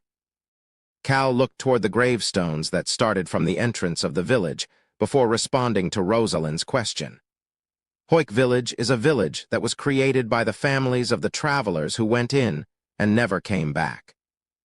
Their desperate pleas for their loved ones to return, as well as the hope that they would someday return, had led to them remaining here and building this village. Those people who entered the path of no return had entered for many different reasons. However, with them never coming back, their family ended up moving as close to them as possible. However, people will eventually give up. Once those hopes turned into despair, well, those gravestones are the results of that. The gravestones were placed for their loved ones who they decided would never come back. Hoik village was more of a village of sorrow rather than a village of hope. Cal looked toward the large forest beyond the village. What a sad place. What are we doing here? Cal casually responded to Choi Han's question. Hope. Excuse me. We will be the hope of the jungle. Chapter 76. A good person too. The jungle. Choi Han was confused at the unexpected response, but Cal did not respond. He just walked forward and cut through Hoik village. Other than the gravestones all around Hoik village, there was not much of anything else. It was a very quiet village. Young Master Nim, your umbrella? Hoik village, the village that was next to Urim, the forest where it rained more often than not, also rained quite frequently. Cal used the umbrella given to him by Hanz and headed toward the end of the village. Hanz and a couple others followed behind him. It's here. The path of no return. The only entrance into the path appeared in front of Cal's eyes. Maybe it was because of the sprinkling and the cloudy sky, but the path into the forest looked dark and creepy. The path of no return. There was a large slab with those words on it at the entrance. Choi Han let out a moan. Cal was observing the scenery in front of the slab. Even on this rainy day, there were people waiting at the entrance of the path of no return while wearing raincoats or just letting the rain hit their skin. These were the people who still had hope for the return of their loved ones. Cal made eye contact with one of the old men standing there. The old man's eyes suddenly opened wide. Do not go. The old man said that to Cal before stopping to lean on the slab and looking toward the forest. Cal just quietly watched the old man. Young Master Cal. Rosalind approached and called his name. She looked at the old man, as well as the rest of the people who were waiting at the entrance with a sad gaze. At that moment, Cal started to move. Old man, it is raining. Don't catch a cold. Cal put his umbrella next to the old man who was just standing in the rain and motioned to Hanz. Young Master Nim? Umbrella. What about me? Share with B-Crocs. B-Crocs and Hanz made eye contact and B-Crocs started to frown. Hanz kept his mouth shut and handed his umbrella over to Cal. However, Cal did not have a reason to take that umbrella from him. We can share mine. Rosalind's umbrella started to cover Cal as well. Thank you very much. Let's go. Cal just briefly thanked Rosalind before turning away from the entrance to the path of no return. The rest of Cal's group followed him while the villagers at the entrance observed Cal's group for a bit before looking back toward the forest. Hanz. Yes, young Master Nim. Go find an inn. Although there are a lot of inns, I'm sure there aren't any really good ones, so just find a decent one. Hoik village had a lot of inns compared to its size. However, all of these inns were very shabby since the people coming here to look for their loved ones didn't have much money. Just why is it that everybody enters that Urim? Cal sat down in the first-floor restaurant of the inn they picked before he answered Choi Han's question. For hope. Hope. There is a legend about the path of no return. Even though it was infamous for no one ever coming back, people still went into it every so often. It didn't matter if the old man tried to stop them like he did with Cal's group earlier. Supposedly, a dragon lives in the path of no return. What the hell are you talking about, human? There are no dragons here. The only dragon around you is me. Rayon, who had been quiet, suddenly shouted into Cal's mind. Cal knew that there were no dragons here. He was someone who had read the novel. That dragon will grant the wish of the human who find his lair. Whether that wish is to become rich, cure an incurable illness, or even make someone have a happy life, it will grant any wish. A dragon cannot do that. Dragons are great and mighty, but we are not gods. What nonsense! Rayon's complaints were the truth. However, such legends had a tendency to shake the minds of the desperate. That legend is what draws people in. Cal could see a rare frown on Choi Han's face. Choi Han probably did not like it. With his personality, seeing the atmosphere of this village, as well as people like the old man from earlier, it probably made him sad. Then wouldn't it be fine if we just destroyed this forest? That was why Choi Han had no issues saying such a vicious thing without giving it any thought. Cal just pretended to not hear him. Of course, a fire will start in this forest. That was why, by the end of Volume 4, the 5 forbidden regions of the Western continent ended up becoming the 4 forbidden regions. Wouldn't it be fine to just light it on fire and burn it down? As Choi Han's suggestions became even more dangerous, he could hear Cal's voice. We just need to show that the legend is a lie. Then there will be no reason for them to go into the forest. At that moment, Beecrox let out a sigh as he entered the inn. Young master, I am back. Many people were behind Beecrox. Young Master Nim, I, Hilsman, am back. Young Master Nim, we're here. The wolf children and Hilsman all looked shabby as they entered the inn. Beecrox took out a pair of white gloves after looking at this dirty group. Young Master Nim.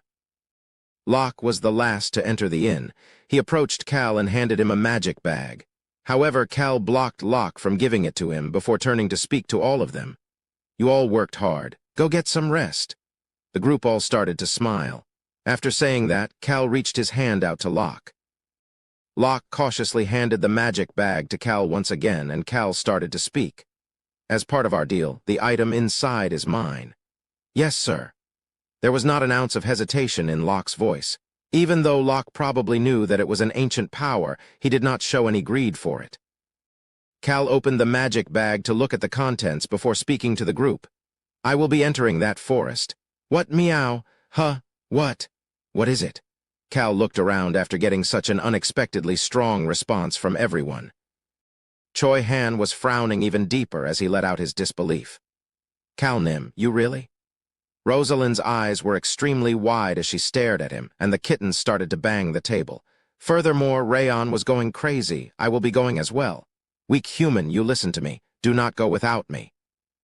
This is a warning.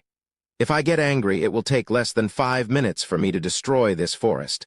Listening to Rayon's vicious warning, the last person Cal saw was Hilsman, whose eyes were shaking. Young Master Nim, are you talking about the path of no return? I heard that nobody comes out of.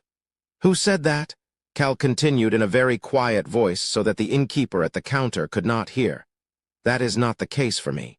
His hand reached to the side where On and Hong were oddly sitting apart from each other. Cal reached his hand between the two of them and touched the curled up and invisible Rayon. Cal petted Rayon and On before continuing to speak. I'll be fine as long as I have them. On's eyes turned wide as she looked at him. Cal made eye contact with On before he started to whisper. On, do you know why the path of no return is so dangerous? I dunno. Fog. On's pupils started to become cloudy. Cal was actually somewhat surprised after he first met On and Hong. Purebred cats all had their own specialties. Of them, poison was very rare. However, fog was even rarer. If Cal was asked to pick the rarest existence in his group, he would pick On over Rayon. Cal shared the secrets of Urim with the little girl who could control the fog. The inside of the Urim is filled with fog. He then started to speak to Rayon. There is something in the fog that makes both people and mana chaotic. That is why it is difficult to use magic in there. It is a power that is much stronger than mana disturbance tools. This forest was completely covered in this fog. That is why a ground path is difficult. However, Cal would be fine as long as he had On and Rayon. These extremely rare existences by his side allowed him to plan to make a deal with the Queen of the Jungle. I can do anything I want in there as long as I have the two of you. On's tail was wagging and Rayon's wings seemed to be fluttering. as there was a small gust of wind across the table. Early the next morning, Cal was standing outside of Urim. Naturally, the kitten On was in his arms. Following his order, nobody else was there to watch him enter. "You will die if you go in, you cannot come back." The old man from last night seemed to have spent the night there, as he weakly warned Cal from next to the slab. Someone important to this old man had probably went into the forest, desperate to find the dragon of the legend as well. "Old man, I will break the legend and come back, so you can wait for me if you want." Cal smiled at the old man's shaking eyes before he entered Urim without any hesitation. He walked quickly and soon found that he could not see very far. It was the fog. The fog had surrounded him. It does look like I will need to use about my front paw's worth of strength in order to use magic. Human, you need to be at least at my level to use magic in this fog. Rayon, you really are amazing. Yes, I am great and mighty, but what is the queen's wish? Rayon, who had heard a brief explanation last night, asked for more details from Cal, who responded without any delay, putting out the fire in the jungle. Fire! Latana, the queen of the jungle. She was the ruler of this wide southern territory that was larger than even the empire. She's someone who is pretty similar to Tunka. She never showed any weakness to the strong while she was very weak to the weak. The reason such a person was secretly in this forest was because she was desperate to find a solution. Instead of explaining to Rayon and On, who were tilting their heads in confusion, he started to say something else. His expression was serious. "Starting from today, I am a good person." "Why are you suddenly introducing yourself?" Rayon looked toward Cal with confusion. On also looked at him with a gaze that seemed to be asking why Cal was stating something so obvious. This made Cal at a loss of words for a moment, but soon Cal finally started to speak to On. On the path. "Got it." On's eyes sparkled before her front paw started to move. The fog moved away following the movement of her paw. The fog in here is interesting. It doesn't seem like regular fog. It is similar to a poisonous fog. Listening to the curious On's words, Cal walked deeper into the fog, even though he could not see anything in front of him. The fog did not disperse even when it rained. Cal brushed some rain water off of his raincoat. "Can you see the path through the fog?" "I can see it." Cal followed On's directions into the forest. He seemed very much at peace, as if he had come for a stroll. "It would be great if we could meet her today." Cal was hoping to meet Latana, the queen of the jungle, today. It soon became night time. Latana, the woman who had earned the title of the queen of the jungle, was looking out the cave. It was dark. She could only hear the sound of the rain. "I'm sorry." "Your Highness, there is no need for you to apologize." "Leader, no need." Her 5 subordinates all urged her, saying that she didn't need to apologize, but Latana could not help but have a bitter smile after looking at their condition. They had already been stuck in this path of no return for 2 weeks. Although there were no monsters or enemies, they could not see anything in this foggy forest, and their supply of food was going down. They didn't dare to eat any of the unknown plants of the forest, so they had been surviving off of 1 meal a day for the last week. Latana knew what was scaring her subordinates. "We might die here like this." For warriors like them, there was nothing worse than dying without doing anything like this. Why did I? Latana was angry with herself for the first time. That damn fire. She had to come here because a portion of the jungle was burning from a fire that did not spread, but instead just continued to burn in that specific section of the jungle. She touched the glass bottle in her chest pocket. A portion of that fire was inside the bottle. If nothing else works, I will just have to burn my way out of here. Although she shouldn't damage the forest, that was not as precious as the lives of her subordinates and those waiting for her back home. She looked around the cave that they happened to find. They would need to spend the night in this cave tonight. Latana calmed herself down as she decided that she would need to make her decision soon. It was at that moment. "Russell?" Latana grabbed her spear. She sensed someone outside the cave. Rustle, rustle, drip, drip. She could hear the sound of the rain and some footsteps. Someone was headed their way. The gazes on the faces of Latana's subordinates who were around the fire started to change. Rustle. The sound was getting closer. Soon, a shadow appeared by the fire. "Swish, who are you?" One of her subordinates' spears pointed toward the person's throat. Well, you see, they could hear the common language of the continent. The fire slowly started to light up the man's face. I saw some light and headed over with joy. A red-haired man was looking at the speartip and putting on an awkward smile. The fancy yet gentle-looking man gulped while looking at the speartip and cautiously asked, "If it is okay, may I sit by your fire tonight?" Meow. There was a wet kitten in his arms, and both of them were shaking. My raincoat ripped, and we are so cold after getting hit by the rain. The shabby-looking man and kitten with a ripped-up raincoat. Latana was cautious, but soon she started to speak. "Get him a blanket." She couldn't help her mentality of a queen who was taught that she needed to protect the weak. The red-haired man, Cal, was shaking as he approached Latana's group. "Weak human, beware of catching a cold. But why is your expression different than usual? Are you very sick?" Rayon's voice, which required him to use a pause worth of strength, reached Cal's mind. However, Cal was hiding his plot from Rayon, as he simply received the blanket and responded with a gentle smile and a respectful attitude. "Thank you very much." He didn't look like his trash self, but an upright noble. The kitten looked toward Cal with disbelief. Cal was slowly setting the bait. Chapter 77. A good person 3. They were taking the bait. All of the members of Latana's group had odd expressions on their faces while they were watching Cal, who slowly walked to a corner of the cave and sat down. "Thank you for giving me a place to stay tonight." It was a gentle and respectful tone. Naturally, Cal was the one who said it. Latana shook her head at the average-looking red-haired man. "It is only normal between travelers. You seem to be cold from the rain, so please rest by the fire." However, her subordinates remained wary of him. Even if he looked shabby from the rain, he was still a stranger. What rain? He wasn't hit by rain at all. "I did it with warm water." Rayon was complaining about what Latana said. Cal had ripped his raincoat nearby the cave while Rayon used warm water and temperature-maintaining magic on him before he moved toward the cave. Cal patted Ainz's back for acting her part well. Meow. Ainz seemed to be anxious as she looked up at Cal. Latana was looking at the two of them with a stealthily sharp gaze. He doesn't seem like a normal person. Latana didn't sense it when her subordinate had pointed his spear at Cal earlier, but taking another look at Cal, the person in front of her had a different feel than a traveler or adventurer. He seemed healthy, but his posture and walk made it clear that he had not practiced any sort of martial arts.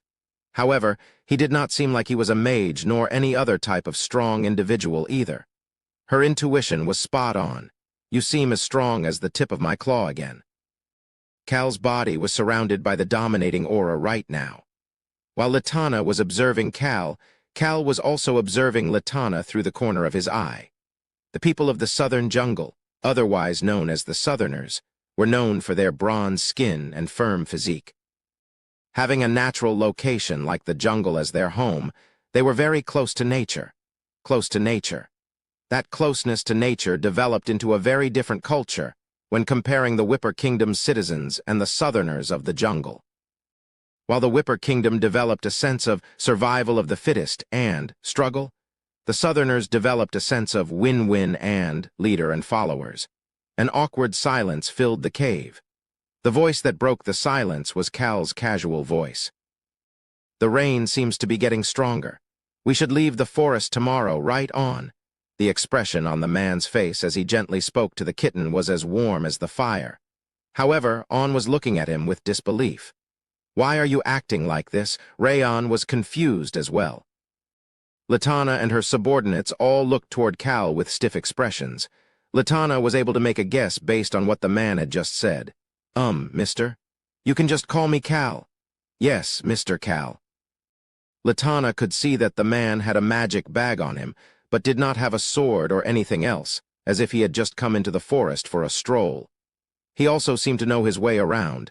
He had an odd atmosphere around him. She suddenly thought of something. Is he a dragon? She recalled the legend about the dragon that would grant your wish. The legend did not say anything about the dragon's appearance nor how it showed up. Latana knew her thoughts were probably wrong, but she could not help but become full of anticipation. It was at that moment. Latana made eye contact with this man named Cal and could see him start to smile. I am not a dragon. Ah, she flinched as she let out a gasp. She could see Cal brushing back his wet red hair that had fallen onto his face. However, I do know the way in here. How? Latana and her subordinates, who had no issues around the complicated and irrational jungle, were lost in this forest. However, this man in front of them knew the way in here. Seeing Latana's confusion on her face, Cal started to smile and answered back. This child is from the cat tribe. Cal petted on with a gentle gaze that seemed to fit the gaze of a saint. I happened to run into this child in the slums on a rainy day like this in the past. He looked out the past. He seemed to be nostalgic about the day they had met. On recalled that day as well and knew that it was not such a nostalgic moment. However, she kept her mouth shut and her tail started to shake with uncertainty. This child can control the fog. What a rare power. Latana thought about the fog covering Urim and let out her admiration. It is. I learned about this place while traveling out from my territory. I read in an ancient text that this place was controlled by the fog. Latana turned her gaze from On to look back at Cal. She sensed elegance in his actions and tone the longer she spent with him. He was definitely at least a noble. That was why I headed to this place with this child. Cal's eyes started to sparkle by the fire. Latana and her subordinates could see it as well. Cal's calm yet passionate voice filled the cave. We came here because we thought that we could use our power to give hope to the people who lost their way, as well as their family members who are desperately waiting for them. That wasn't it. Rayon was mumbling to himself while On was just quietly wagging her tail. Cal had a tiny smile on his face after seeing Latana's gaze starting to change. Thankfully, I was right. We were able to see the path once On controlled the fog. He quickly explained the secret of the fog. He explained how it could make someone hallucinate and cause mana disturbance as well. I see. Latana couldn't hide the bitterness in her heart. The legend, it probably does not exist. If it was fog and mana disturbance, the legend about the dragon causing this was definitely a lie. Disappointment filled Latana and her subordinates' faces. However, at the same time, Latana thought it may be for the better. It was a much better situation now than when she was debating whether she had to set this forest on fire. Then, is it possible for us to ask you to guide us to the exit when you are leaving tomorrow? Of course. We have to help each other in times of need. Latana's gaze became more gentle and warm toward Cal. He was as good of a person as he looked. She probably felt that odd aura around him because he was such a good person. Cal then had a disappointed look on his face as he looked toward him. I'm sorry, I'm sure you had a desperate wish as well. That is okay. There is nothing I can do about it. I am just glad that I do not need to set the forest on fire. Fire. That word made Cal's eyes sparkle for a moment before it quickly disappeared. Fire, it is a very scary word. I can feel how much struggle you must have faced since you are a southerner who treasures nature. You know about the South? Not much, but I have read about it in books. I enjoy traveling and love beautiful sights. Oh, I see, weak human. Cal felt the chills after hearing Rayon's response, but continued to speak as brightly as possible. I read about how beautiful the jungle's mountains, lake, and everything else is. Now that we will be able to get out of this Urim, I plan to visit there in the future. I see. Latana was full of disappointment, bitterness, and sorriness. She could not lie or feign ignorance to this person who was looking forward to the beautiful scenery of the jungle. Her subordinates' faces turned gloomy as well. Unfortunately, the jungle you will see once you get out of this Urim will not be beautiful. What do you mean? The jungle was about a day's worth of travel from Urim. It was quite wide as it took up the majority of the south. However, why would Latana have come to this Urim? It was because it was close to the location of fire. There is a fire in the jungle? What? Then shouldn't you put it out right away? It is a fire that doesn't spread, but also one we cannot put out. Seeing Cal's chaotic gaze, Latana started to explain about the fire in the jungle. One day, Section 1 of the jungle. Oh, the section of the jungle by this Urim is Section 1. A sudden fire started there. Water, magic, incantations, nothing seemed to work on it. We were very worried, but it just remained in Section 1 without spreading elsewhere. She started to mumble with a bitter expression. I'm not sure whether that is good or bad. It was an odd fire. However, Cal knew the identity of this fire, a fire that could not be put out through magic or incantations. The answer was alchemy. Alchemy was more scientific than magic. There was an empire that was very developed in alchemy and nothing else. The Magoru Empire. The empire with the alchemist's bell tower was the one who caused this fire. To be more accurate, it is the imperial prince of the Magoru Empire. The imperial prince who was worried about Latana, who managed to unify the 15 sections of the jungle, had stealthily caused this fire. However, no secrets could remain secrets forever.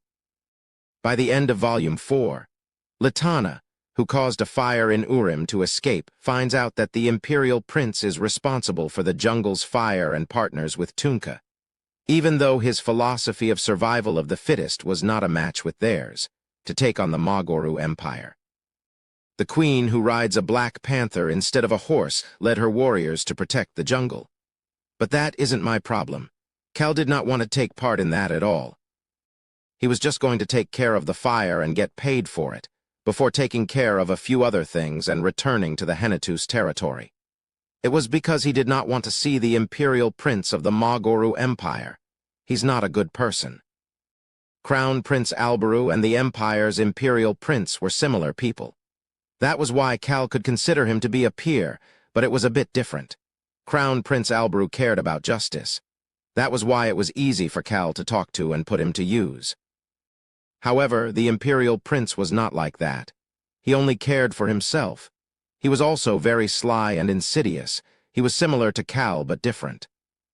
Cal pushed away his thoughts about the imperial prince who wanted to take control of everything at the center of the western continent and quickly moved the muscles of his face. He made himself look concerned. Is it a big fire? I have never seen such a large fire in my life. It shoots high up into the sky whether it is day or night, making it feel like there is an explosion every day. Then it is probably difficult to approach as well. Yes, neither animals nor humans can get close. Just getting close makes it feel like we will get burnt. Terrible, sigh, it is very terrible. Latana looked toward Cal, who seemed to truly feel disappointment about it and felt grateful. It was rare to find a citizen from the center of the continent who cared so much about the South or nature. However, we will do our best to put the fire out. I see. She could see Cal, who was nodding his head, suddenly fall into a state of deep contemplation. However, it did not last long. It was very short. However, his eyes seemed to be full of determination. I sigh.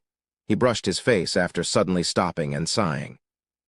However, he ended up looking at Latana with determination once again. Please take me to the fire. Excuse me. The Latana Cal knew about was someone who was weak against the weak and tried to give anything she could to the good. She also returned any wrong at 10 times the pain while trying to return any grace at 1,000 times what she received. Cal had a very genuine expression on his face as he started to speak with a purposefully slightly shaky voice. I believe I may be able to put out the fire. What? Rayon started to shout in Cal's head. Weak human, what are you doing? You are very weird today. You are weak. What are you trying to do? Cal did not care as he still had a determined expression on his face. I believe I will be able to put it out. Chapter 78. A Good Person 4. Silence filled the cave once again. Latana turned away from Cal in order to look toward her subordinates. She was trying to see if she had heard correctly. Her subordinates had the same expression that she had. Mr. Cal, may I ask you to explain? Latana, who had been leaning on the cave wall, sat up straight. The leather armor had dried with the fire, showing off her toned warrior body. I am a citizen of the Roan Kingdom. You are from the northeast. We are people who work in the jungle as warriors. I see. I am from a small territory in the corner of the Roan Kingdom. Cal scratched his cheek as if he felt awkward listening to Latana call herself just a warrior and cautiously continued. I am from a small noble family. Thanks to that, I do not lack the funds to travel. I also have a crew that travels with me. A crew? Yes. I came into the forest alone with On, but there are people who trust and follow me. Latana and her subordinates who valued the leader and followers' philosophy looked toward Cal a bit more gentler now. Anyways, as I traveled around, I was able to come across a fateful encounter. A fateful encounter?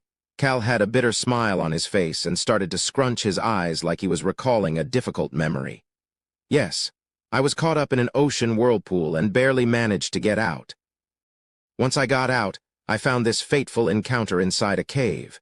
At that moment, I was able to find an injured person and have them. I was relieved to know maybe that was the reason I ended up getting caught up in the whirlpool. Ah. He suddenly put on an embarrassed smile. I'm sorry. That wasn't the story I was trying to say. It looks like Mr. Cal has saved a lot of people. Latana looked toward the calm cat tribe child before looking back at Cal. This respectful and courteous noble did not even act arrogant because he was a noble. No, I just couldn't walk by without doing anything. He seemed very modest and good. Anyways, there was a power I managed to gain at that time. What power? Latana realized Cal had gotten to the point and asked. Fire-suppressing water. It is able to suppress any and all fires. Latana and her subordinates' eyes all became cloudy. It definitely sounded different than your average water. And that would be accurate. This water was different than your regular water. No matter what kind of fire it was, if it had the word fire in it, it could suppress it. Originally, Tunka would have found this fateful encounter and used it as a base to develop a body that cannot be burnt.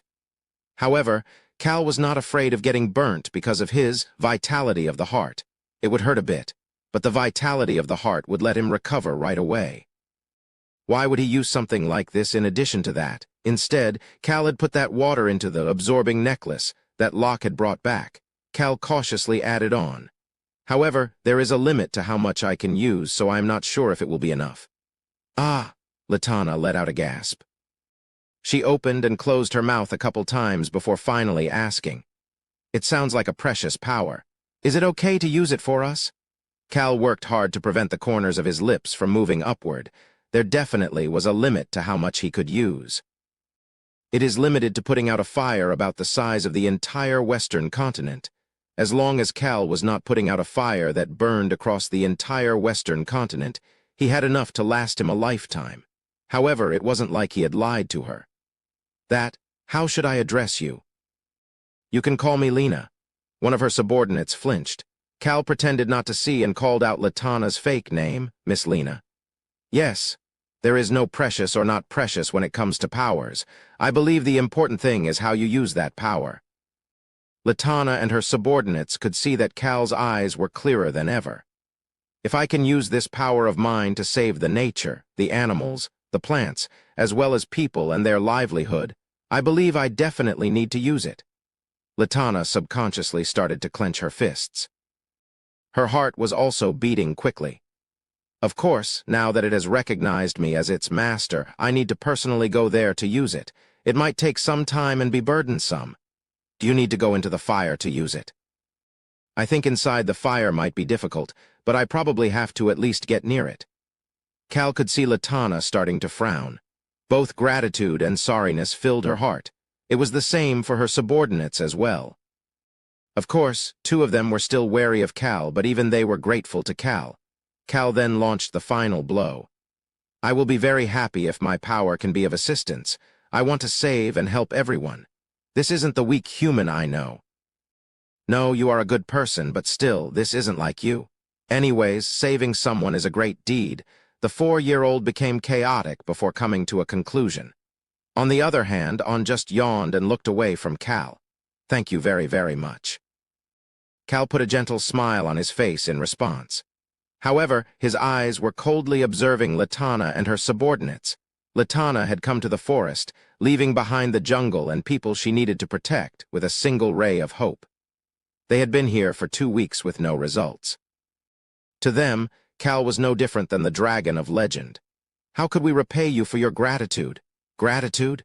No, I have not done anything yet. I just have a feeling that I was drawn into the forest for this exact reason. Latana admired Cal, who did not show even an ounce of greed. He really seemed to be a good-natured person. Pay back revenge at 10-fold, while paying back gratitude to the best of her abilities. Mr. Cal, I still want to repay you for your gratitude somehow. You are going to guide us and go to the fire to use a limited power. We cannot accept it all without giving anything back. No, I'm really okay. Cal put on an awkward expression. He then seemed to contemplate something for a bit before clapping his hand like he had thought of something. Ah. He looked embarrassed as he started to speak to Latana and her subordinates. I read about Section 1 in a book about the jungle. I read that the combination of the vibrant jungle and clear coastline makes it very beautiful. It said that the sunset there was amazing. I remember thinking that it would be great if I could have a villa in Section 1 as I read that. Section 1 was the section that was currently on fire. The eastern shores of Section 1 were filled with rare materials like gold. In the novel, a shaman from the eastern continent will end up putting out the fire in about a month. The shaman goes over to the shore to gather some seawater when he happens to find a gold ore. That gold ore was just the tip of this magic stone mound. It wasn't a full mine, but just a pile of buried magic stones of the highest quality. The shaman keeps it a secret before gathering it all and running away. May I go over to Section 1 to look at the sunset once the fire is out? Latana was suddenly at a loss of words. The beautiful Section 1 shoreline. However, that place was on fire as well. The man in front of her should know that, even after the fire is put out, the sights there would be terrible. However, the fact that he didn't ask for land or money and just to go visit there was surprising to her. That was why she was the first to bring it up. I don't think seeing it is enough. Excuse me? I will build a villa there for you. If you are not satisfied with Section 1, I will build it anywhere in the jungle for you. And no, there is no need for that. That's too much. I really am okay. Cal had to work really hard to keep his lips from forming a smile. No, I will build a villa for you. Ah, well, if you insist. Cal put on an expression of there's nothing I can do as he answered. If I am able to help you put out the fire, the villa is too much. May I just ask for a small plot of land where I can build a villa? Latana could tell that. Although Cal said he was from a small, noble family, that really may not be the case. Based on the material of his clothes, the size of his magic bag, as well as his elegance, he definitely was someone who could easily buy things like villas or land. Yes, of course. I will give you as much land as you want. In fact, I insist. I will only be satisfied if you do so. Great. Cal held back his cheer and let out a sigh as he nodded. Yes, I will make sure to do so. He made it look like he had no interest in the land of the jungle, but had agreed since Latana insisted. That made Latana decide that, if everything goes well, she would give more than what Cal wants to accept in order to repay this debt of gratitude. Cal knew very well about Latana's nature. Cal made eye contact with Aun as he continued to pet her. Your goal is the land, right? Aun's gaze seemed to be asking that question, but Cal pretended not to notice as he opened his magic bag. Would you like something to eat? All of you look a bit famished. Ah, that. Cal took out the food he had Beecrocs make for him from the bag. He knew the most basic way of turning someone to your side. Someone who feeds you is a good person.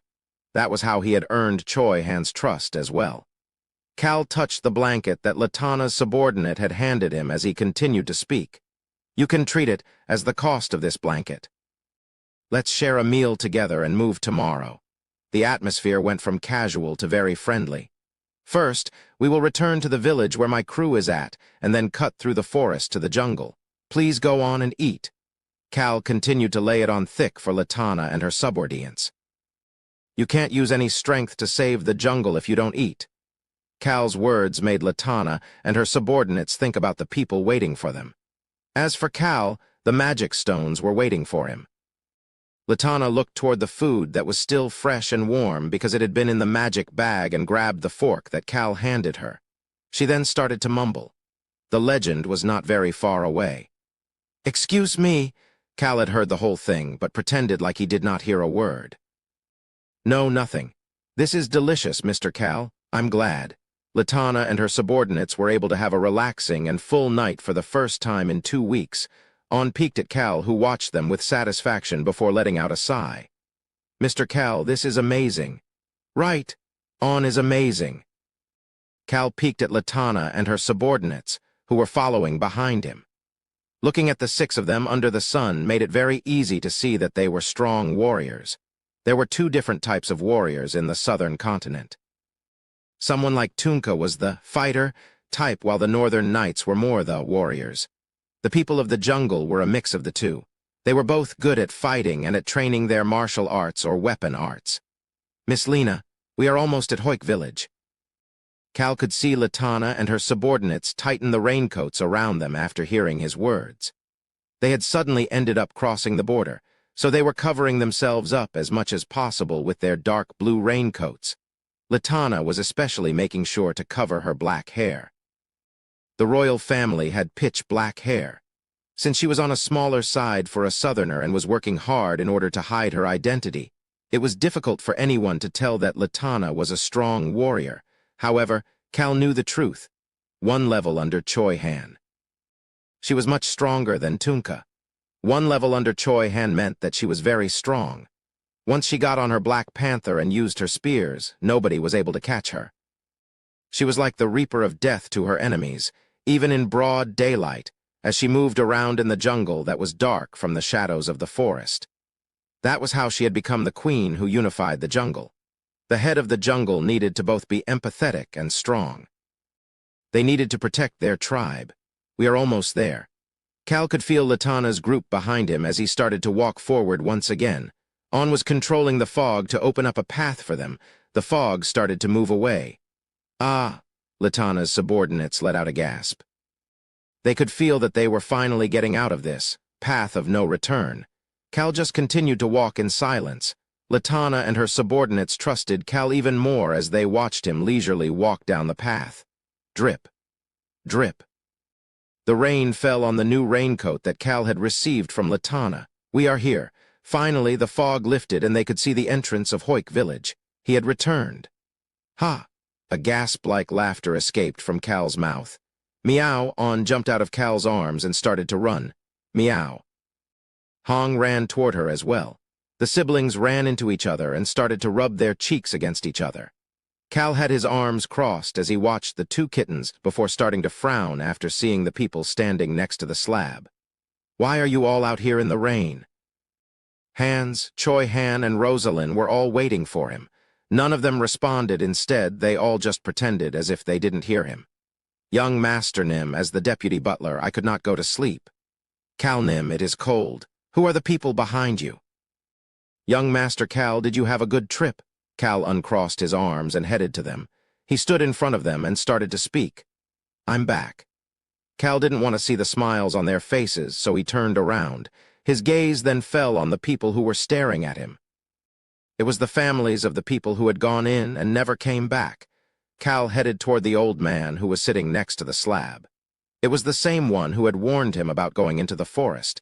He then crouched down next to the old man. The old man's eyes were shaking in disbelief. Cal confidently spoke to the old man. "Old man." Cal, no, Kim Rock-Soo, knew what it was like to wait for something that was never going to come back. He knew that his parents were dead, but at one point he had hoped that they would come back if he waited long enough. Cal looked directly into the old man's eyes. "There is no dragon." The legend was no more. The old man's eyes slowly started to tear up. The old man quietly looked down at the ground before nodding his head over and over. Cal walked past the old man and the others before casually adding on. "I saw some clothes and skeletons in the forest. I can bring them for you if you'd like." That was the only thing Cal could do for them. He returned to his crew and started to speak to Choi Han and the rest, who were looking back and forth between him and Latana's group, who were wearing a different style of clothing. "Pack our stuff." He pointed to the forest. "We are heading to the jungle." The fire that enveloped the entire Section 1 of the jungle. It was time for Cal to suppress that fire on his own. Chapter 79. Flustered one, all of Cal's crew gathered at the entrance of the Path of No Return 2 hours later. They were not the only ones there. Cal ordered Hans. "You get a list of names?" "Yes, sir." Hans looked toward Cal before moving away to speak to the villagers. Hans would probably find out the kitten's secrets during this trip. At Cal's gaze, Mies, the wolf children, and Hilsman all got in a single line. They seemed as disciplined as a knight's brigade. On will take us over and then come back with Hong. After that, all of you will be responsible for going in and finding the remains inside the forest. Mies and the wolf children vigorously nodded their heads. While Cal was watching them with satisfaction, a very timid voice came from below him. "Why, young Master Nim, why am I included? I need to create the blueprint." Muller was shaking between Cal, Hilsman, and Beecrox while looking up at Cal. Cal felt like Mueller really was a mess. He couldn't leave such a mess alone. "Just do as I say before I get angry." He didn't want to have to grab Mueller's neck or hold him to the side again. Cal didn't know how Mueller understood that statement, but Mueller quickly turned pale and nodded his head. Mueller was carrying a large bag filled with papers and pens for the blueprints. Cal headed over to Latana, who was a bit away from him. He had a gentle smile on his face. "It looks like we can head out now. I'm sorry for making you wait 2 hours." "No, it is okay." Latana answered like that while observing Cal's group. She had expected Cal's knights to have average strength because Cal was average and had no martial arts training. A very interesting person. However, that was a severe misunderstanding. There were a lot of strong individuals around Cal, as well as an individual whose strength she could not see through. Although they were too far away from Cal's group to be able to listen to their conversation, Cal seemed to be very charismatic when he was talking to his crew. On the other hand, Cal's crew all had varying reactions after seeing how gentle Cal was with Latana, but they did not let it show. Cal had already told them in advance, "Match my demeanor. All of them would do well since they are all sharp people. On, let's go." Meow. On took the lead while everybody else followed. "Excuse me, Calnim."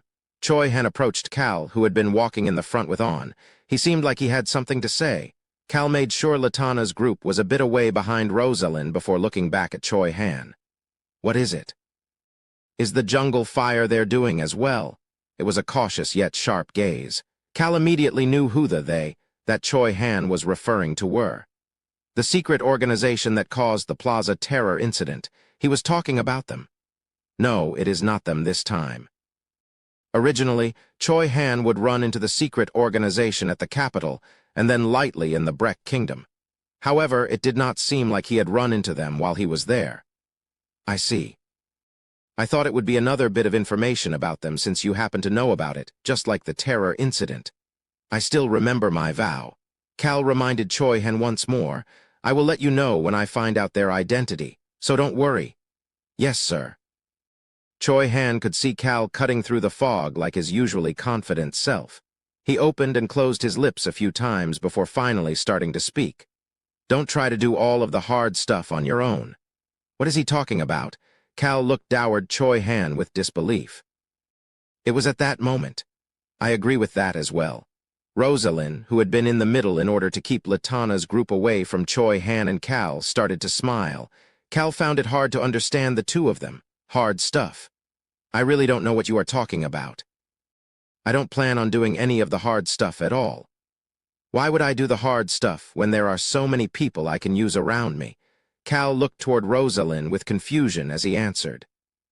However, Choi Han and Rosalind just looked at each other before starting to smile, thinking that Cal never changes.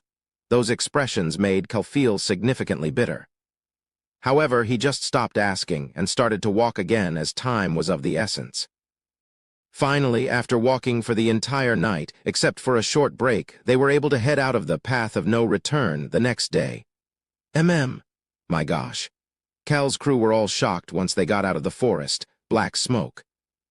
They would need to travel another day to see the jungle, but there was a lot of black smoke approximately where the jungle should be. They could also see some of the fire, as they were now on a clear plain. Latana bit down on her lips. It was not because it was her land. It was because she was thinking about her family and her people who were still struggling because of the fire. "Let's hurry." She turned her head in order to look at Cal. This journey was probably difficult for this noble. He definitely looked like he was brought up without any difficulties. "Yes. We will guide you from here." However, Latana still needed to hurry. That was why she was thankful. 5 of her subordinates stepped forward once she motioned. Latana was in the vanguard. The head of a tribe always had to stand in the front. "It might be a rough trip because we need to move as quickly as possible." "That is fine." It was a gentle yet stern response. "Let's go."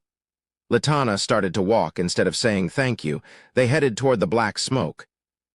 After traveling for another day, the exhausted group could see the large fire right in front of their eyes. To be specific, they could also see many tents surrounding the large fire. However, none of the members of Cal's crew paid attention to them. What kind of fire? The wolf boy Locke subconsciously took a step back. It was like a volcano had erupted and covered a mountain. The fire was shooting up as high as a mountain. None of them had ever seen such a sight. Ahem. Choi Han subconsciously let out a fake cough and took a breath. It was difficult to breathe. Even the extremely strong Choi Han, who had lived in the forest of darkness for years, had never seen such a massive fire. Section 1 of the jungle. This fire covered the entirety of that large section and was as tall as a castle. Nature. The power of nature was not something that the human mind could comprehend. That fire? The mage, Rosalind, looked toward Latana's group and asked. Her eyes were shaking in disbelief. It made sense. It was currently raining right now. The jungle was in the season where it would rain multiple times a day as they headed toward the summer. It was their rainy season. The sky was cloudy and it was raining. However, the fire remained the same. It remained a source of light in the cloudy day. That was the weirdness of this fire. Yes, it is this one.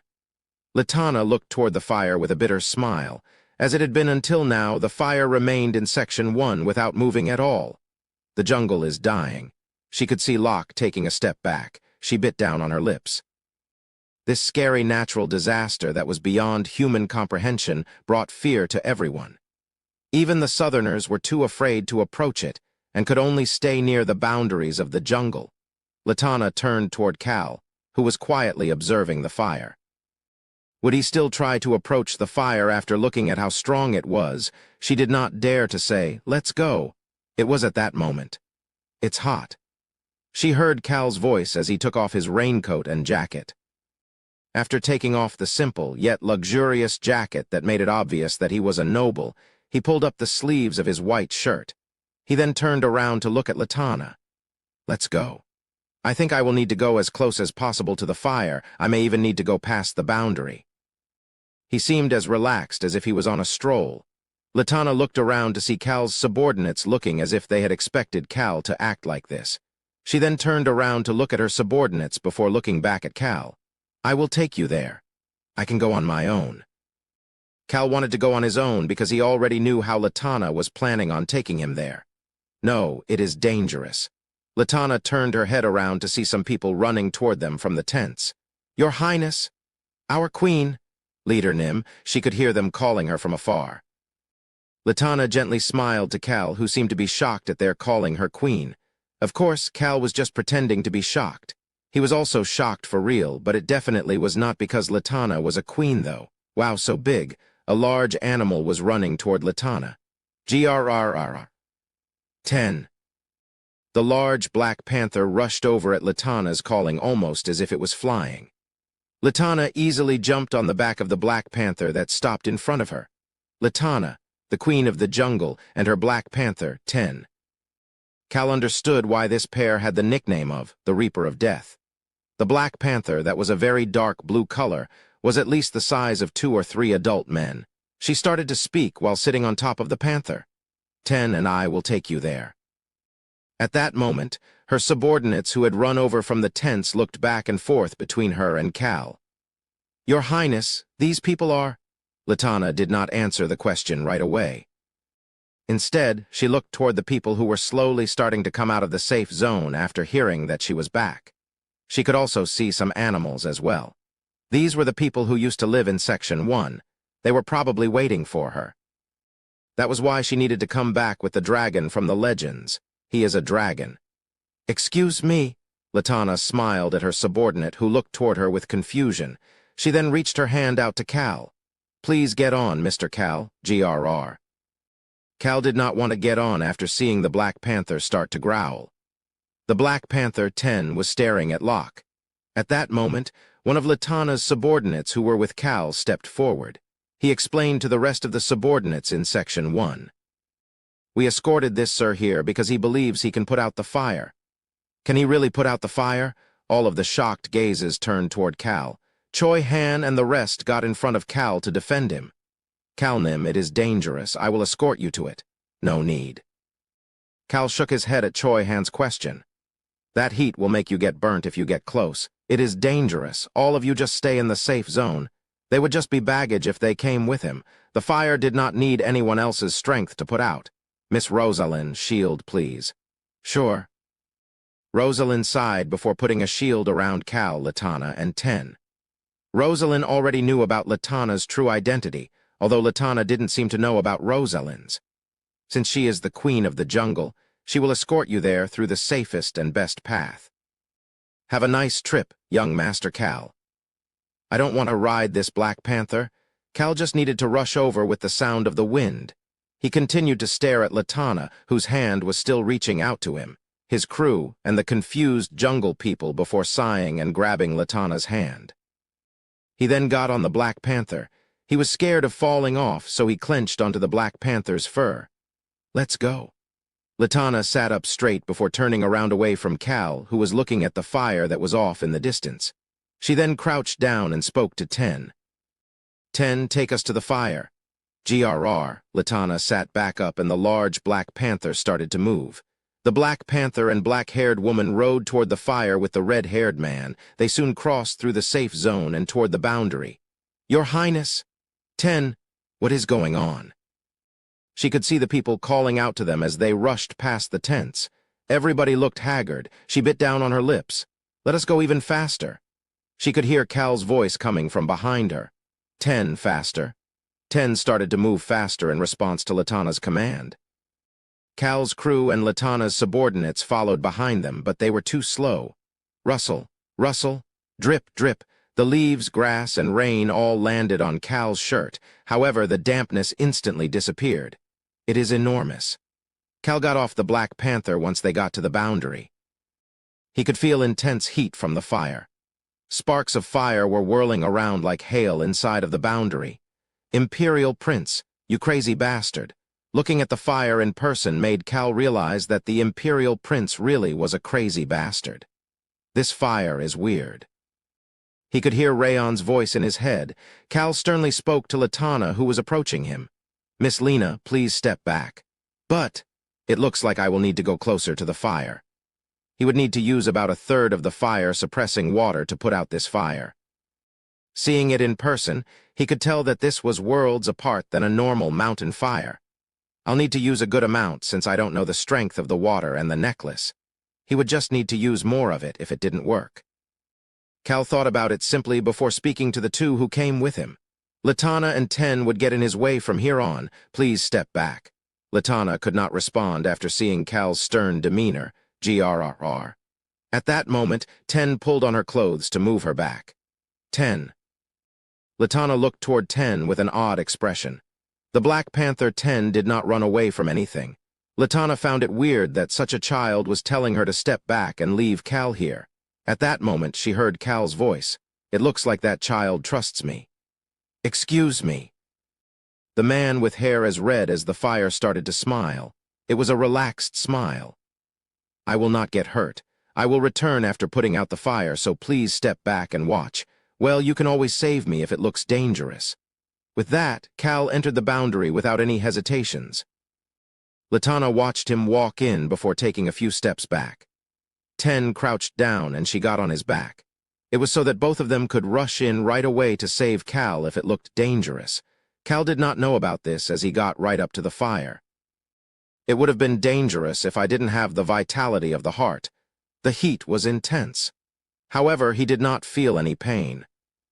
It was because of the strength of the fire suppressing water inside the absorbing necklace that could absorb any natural power, as well as his recovery thanks to the vitality of the heart.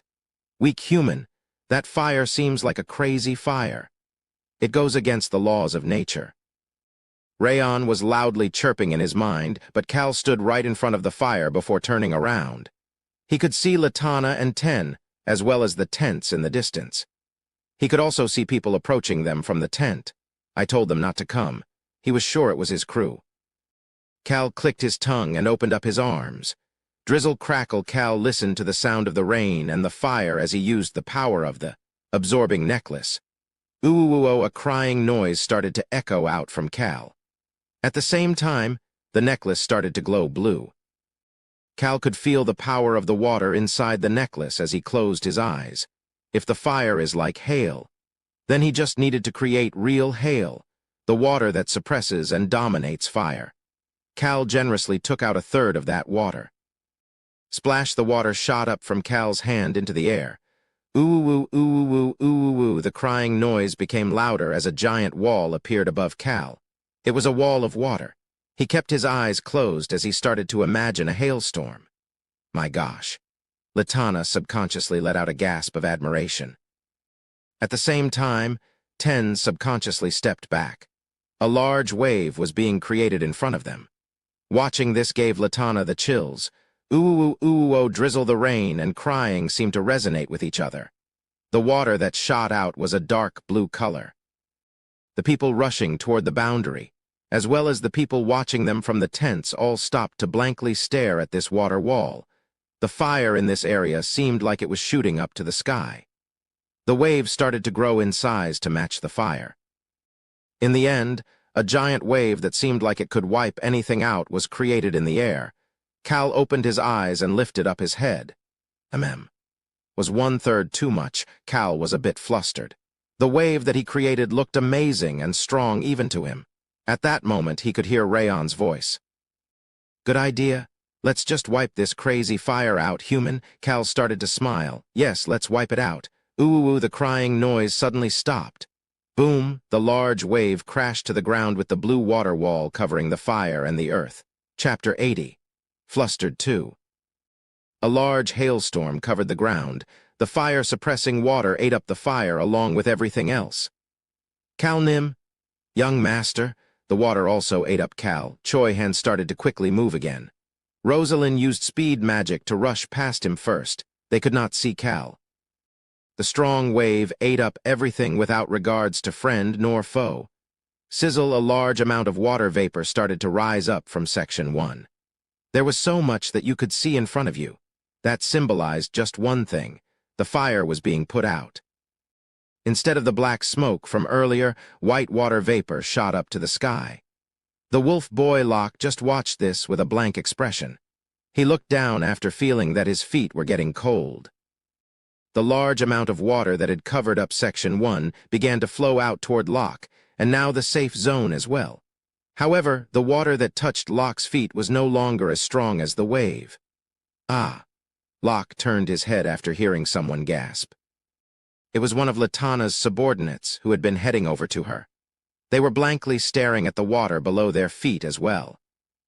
The jungle people who were peeking out of the tents earlier, as well as the ones who were standing outside of the tents with curiosity, all were now standing outside. Drizzle. It was raining. They were all standing under the rain while looking at their homes. See, as the water vapor was still rising up into the sky. They could not see in front of them, but they could also no longer see the fire. Why, young Master Nim? Locke finally came back to his senses. He also followed Choi Han and Rosalind and ran toward Section 1. Rosalind and Choi Han had already reached where Latana and 10 were standing. Latana finally came back to her senses once they approached her. She was already drenched in water, but she had definitely seen it. Cal Nim? Young Master Cal? She had seen what had happened to Cal. The wave had swallowed Cal before it had consumed the fire. That man was the first to get pummeled. T-10? 10 immediately started to move after hearing her call his name. 10 started to move toward the boundary where the water vapor was rising. It was at that moment. See-izzle-dree-izzle, between the sound of the water vapor and the rain, a new sound could suddenly be heard. Swish! It was the sound of wind. This gentle wind that reminded them of the spring fluttered by 10 and Latana. That wind then reached Choi Han and Rosalind. That wind made the two people finally stop running. All right. Ha! Rosalind let out a gasp-like laughter. She had become flustered and forgotten about it. She had not been acting rational. Once she rubbed her eyes, she could see a new sight. Cal Nim. Choi Han could see the gentle wind create a path through the water vapor. At the end of that path was a silver light. Choi Han knew what that light was. They could see a glimpse of Section 1 through the path created by this wind. It was black. They could also see evidence of things having been burnt by fire. They could see someone standing there on top of these burnt ruins. It was a man with hair as red as the fire they could no longer see. A large silver shield and wings were covering the man. Latana did not even notice that Ten had stopped, as she was mesmerized by the sight. Pat! The silver wings opened up before disappearing with the shield. Once it disappeared, the only thing left standing there was that man, Cal. Cal then started to stagger. Latana's eyes turned wide and the Black Panther, Ten, started to move. Choi, Han, and Rosalind also crossed the boundary to approach Cal. Cal had put a hand on his head and was frowning. His head was full of Rayon's voice. I was enjoying the water and forgot the shield. That was why it was a bit late. I'm sorry, human. Cal couldn't say anything. He had been busy admiring the wave that he created that he had also forgotten about the indestructible shield. All right, shield. He only came back to his senses after hearing Rayon shout that, and so he had activated his shield as well. That was why he was holding his head that was temporarily smashed by that water bomb. I used too much of it for no reason. He was drenched and cold for no reason. I'm really sorry. I was not great. The 4-year-old's frustrated voice filled Cal's dizzy head as he quietly whispered. I still managed to live thanks to you. You weak human? I am an idiot. Cal wanted to stop Rayon from blaming himself, but he could not do so. It was because Choi Han, Rosalind, as well as Latana and Ten were approaching him. Choi Han quickly started to support Cal. Are you okay, Cal Nim? Are you okay? Rosalind quickly used temperature management magic on the drenched Cal. Miss Rosalind, you know that I won't get hurt. Choi Han and Rosalind looked at each other after hearing Cal's casual voice. Rayon was with Cal, while Cal also had the indestructible shield. It was only now that the two of them remembered this. An embarrassed voice continued to speak. Why did you keep shouting my name so loudly like that? I had to come out quickly because of that. Cal started to grumble while fixing up his wet hair and clothes. He looked very calm. However, he was standing on top of a land that had been completely burnt to a crisp. Do I not have much affinity with water? Klee recalled what had happened when he met Watira last time. He didn't enjoy getting drenched every time he was around water. It was because he found wet clothes to be annoying. Cal moved away from Choi Han, who was supporting him, and stood up straight. It wasn't like he had gotten hurt. Thanks to the vitality of the heart, his condition was great. Let's go. He started to walk, and Choi Han and Rosalind followed behind him. The two of them were smiling, but Cal didn't care much about it as he approached Latana, who was stiffly standing a short distance away. She had already gotten off of the Black Panther. Miss Lena. Latana could clearly see Cal after hearing his gentle voice. She had been in a daze. Looking around at everything else once, she realized that Cal was fine. The lush forest and jungle that started once you got out of the Whipper Kingdom. Section 1, a place that was so beautiful that they described it in books, was now completely burnt black. That sight made it difficult for her to breathe. Grrrrrr. Latana, who had been watching Cal, turned toward Ten after hearing him growl. Ten was looking at the black ground and the entire area that had turned to ashes and was rubbing his head on the ground. Latana bit down on her lips. At that moment, she could hear Cal's voice again. It looks like you should go. Excuse me. She could see where he was pointing to when she looked back toward him. Ah. She could see her subordinates and the jungle people and animals in the safe zone. She knew where she should be looking right now. She should be looking over there at them and not the black forest. She could hear Cal's voice again. It looks like there is nothing left for me to do here. She turned back around to make eye contact with Cal. He looked calm and gentle, yet strong. She had seen what he had done. The water vapor was still rising up to the sky. He was the one responsible for creating the water that put out this fire. She had been wrong. He was not a weak person. He was strong. How much of the power did you have to use? He had mentioned that there was a limit to how much he could use. Latana was curious about how much was left. I have a decent amount left. Although he was enjoying himself when he used it, Cal was feeling irked now that he thought he used too much of the power. His face subconsciously had a bitter smile on it. He didn't like that he had wasted some of the power uselessly. I understand. Seeing Cal working hard to smile and hide the bitterness, Latana looked toward her subordinates who couldn't cross the boundary, as well as the jungle people approaching them from the safe zone, and started to ask, "Mr. Cal, shall we go together?" He was the hero today. He deserved the praise and applause for his actions. However, Cal's response was not what Latana had expected. "Your Highness." "Lena," she quickly corrected him. "No, what they need right now is you, Miss Lena. They need their queen." Cal turned his head toward the safe zone. Latana turned her head as well. The jungle people who were getting drenched in the rain were crying in joy. Even though they could see the black ground clearly as the water vapor disappeared, they were hugging each other in joy. Cal felt tired just thinking about standing in front of them. That was why he wanted to just end it on a good note here. "I believe this is the result of all of your persistence for the last 2 weeks. I do not wish to be the center of attention." That was what the drenched and pale man had said. "I just want to go to that beautiful place and see the sunset. I really want to see that sunset right now." He wanted to just dig up the magic stones and leave. He had moved more than usual for this jungle situation. "I am jealous of the Roan kingdom." "Excuse me." Cal did not hear Latana's words clearly, so he looked toward her. Latana started to smile and shook her head.